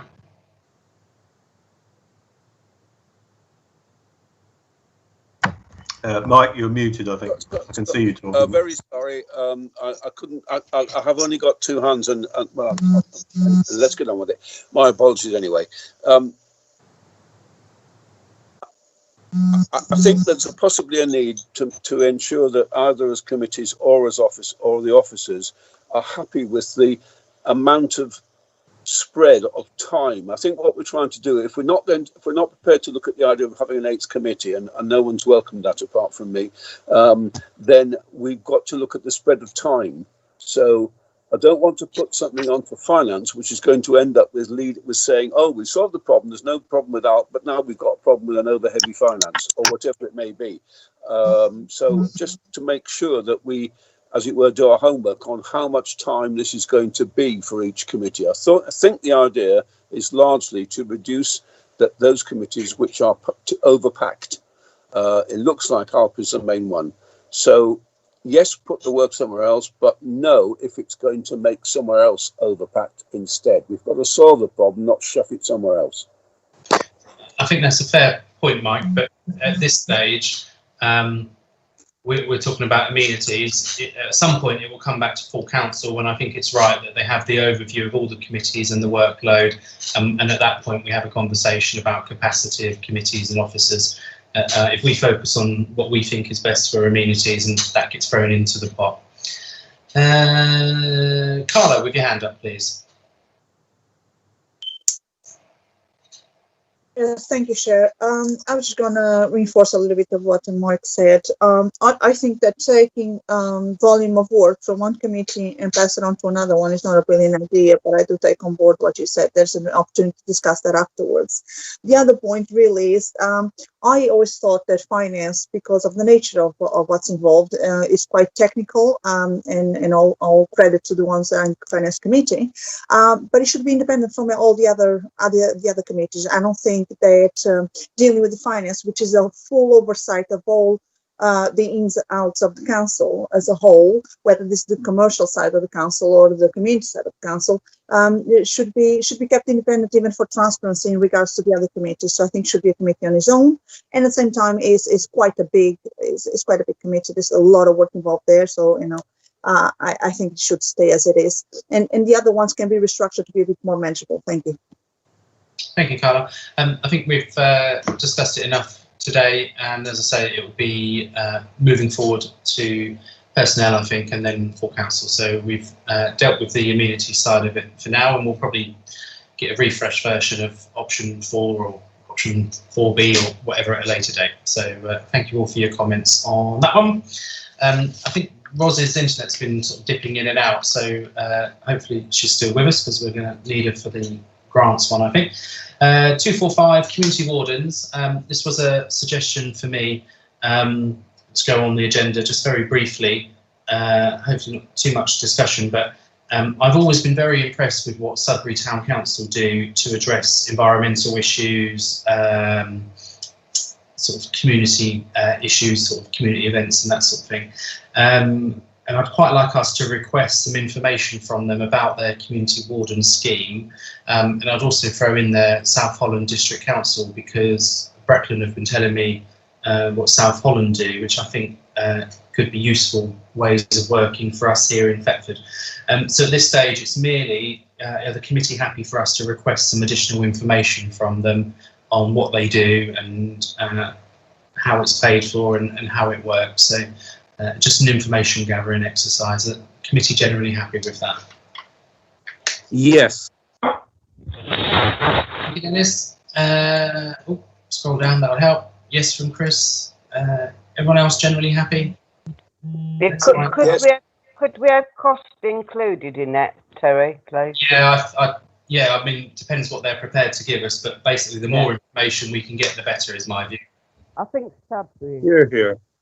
Yeah, it always frustrates me that local government don't necessarily, as much as they do in other sectors, look at what's working well in other places and learn from them and see what we can, don't reinvent the wheel, really, is my view.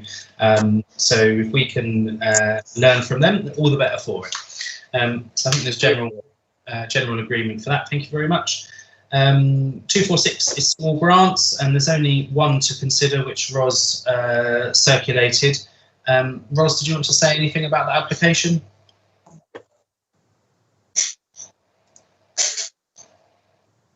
If Ros is still with us. Are you still with us, Ros, or so your internet dipped out?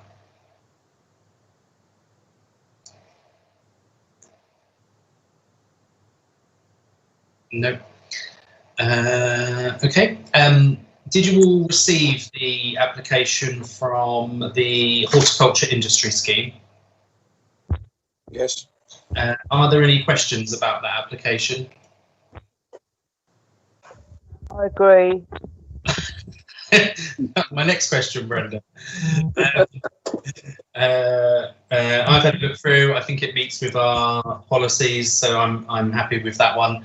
Brenda's also happy, it seems, and Roy's got his hand up. Thank you, Chairman. Yeah, the only bit I was looking at is I know that it says a little bit about all happening in Thetford. I don't like it when that all starts off with a London-based charity. Do we have proper commitment that the money that they ask for actually comes back only to us? Yeah, I did have a conversation with Ros about this yesterday. It's a Thetford-based organisation, but the person filling in the application form happens to live in London. So they are Thetford-based, but the particular lady whose name was on the application form, she put her home address rather than the organisation address. So I think that covers that. Thank you. And Ros says in the chat she will make sure it's spent in Thetford. There you are. She'll be on. Brenda, you've got your hands up.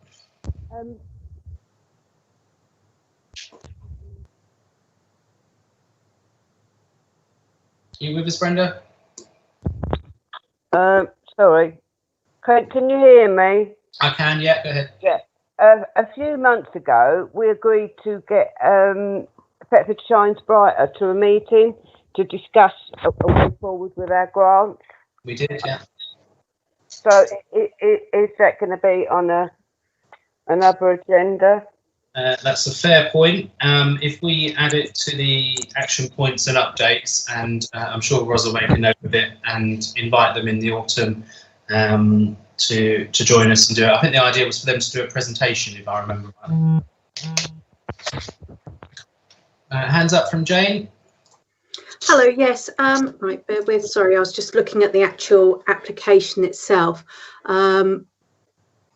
I welcome the spirit of the project that it's going to, because I believe that whilst obviously we are Thetford Town Council, there is a world out there, and I think it's quite an exciting opportunity. My only observation would be is that well, my request would be that these are specifically Thetford residents that have this exciting opportunity to take part in this project. I don't want to say too much about it, but yeah, it's an amazing opportunity what is on offer, and they're asking us to part fund, which I want to be really clear about, that we're only part funding this. But yeah, I just really want to be specific that it is for local people that wish of not wishing to sound like another television show. Thank you. I think Ros can pick that up in the offer letter. And I think the terms and conditions say it can only be Thetford parishioners or something that benefits. So we'll just particularly highlight that point, which I think is fair. Dennis?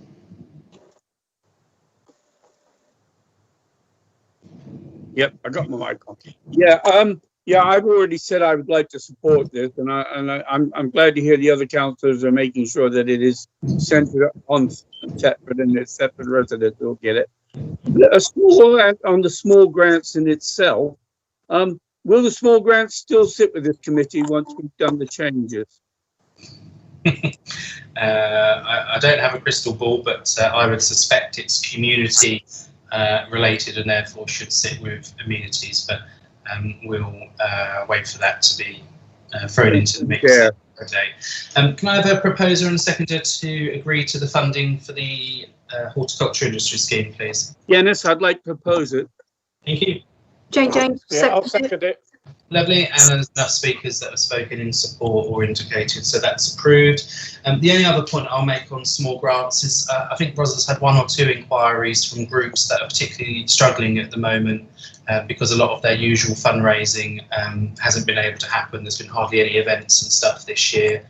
A couple of youth groups that can't get out and raise money in their usual way. So they've asked potentially for a community grant application to help with running costs. Our current policy says we don't ordinarily agree to running costs. I would say that the last few months have been extraordinary circumstances, so we might be a bit more amenable given that we have got some money available. But I did say I would raise that today to make sure members were willing to receive those applications from people at the very least, given COVID and whatnot. People generally happy that what they don't want to do is spend loads of time filling it in if we won't even consider it, but they'll each be agreed on their merits. Hands up from Roy. You pinched the words out of my mouth, Chairman. I was about to say, can we treat it like planning and look at each application on its merit? Yep, no, I agree. It's just seeing as we've had one specifically, I think it was Thetford Dolphins that inquired, so I just wanted to run it past you all. Dennis? Yeah, Chair, I mean, if it's within our remit to be able to change those, I would be in great support of it. We live in hard times at the moment, and these organisations need support, and we have a little bit of money, so that's good. Thank you. I don't think we do need to change anything. It just says we don't ordinarily, which is the current wording, or something along those lines. Jane? At risk of putting a spanner in the works, and I apologise, Chair, theoretically it is an amendment to our policy which should go before the full council, in my opinion. Thank you. Okay, I'm just going to try and get up the original. Tina, are we causing issues if we carry on talking? Because I'm conscious you've got a standing forth meeting at some point.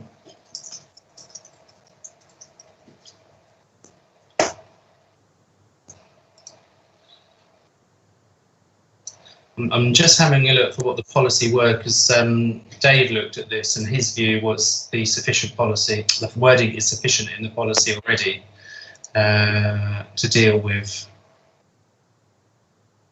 Yeah. I think what we'll do, seeing as we're at the 12th of August now and we've got a September out meeting, take Jane's point, and if we review the wording and then feel as if some changes are necessary, we can table them at the meeting properly.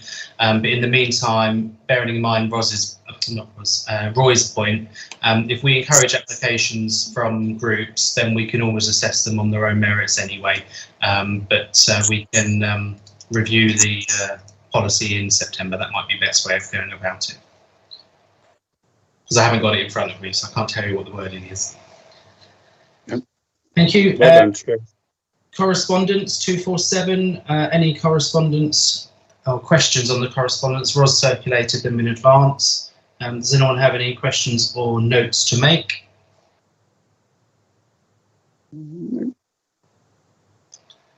No.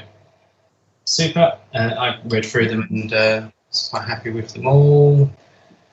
And Ros says we dealt with 2 of them anyway. Community engagement to discuss and agree any consultation or media release required. Anyone got any particular suggestions? I wondered if the fact that we are being proactive and dealing with something to do with the river is worthy of a press release. I've certainly been lobbied by residents about the river, so I wonder if we need to be highlighting that we are taking action. Stuart, please. Yes, just to reiterate that matter, I think be everybody's interest to tell the good news that we are dealing with the river. And Ross says we need to do the marketplace consultation. Yep, and I think we previously agreed to that. Anyway. Mr. Chairman, sorry for butting in. We've gone past 2:30. Is our meeting 2 hours? Yes, I'm literally just trying to wrap up as quickly as we can because there's another meeting as well. Ros, is there anything under committee officers update, or are we done? No, nothing to report. Lovely. Well, literally just over 2 hours, but we've covered all of the business on the agenda. So thank you all for your comments and contributions today.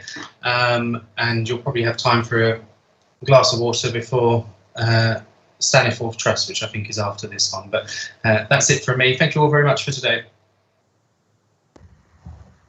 Thank you. Thank you.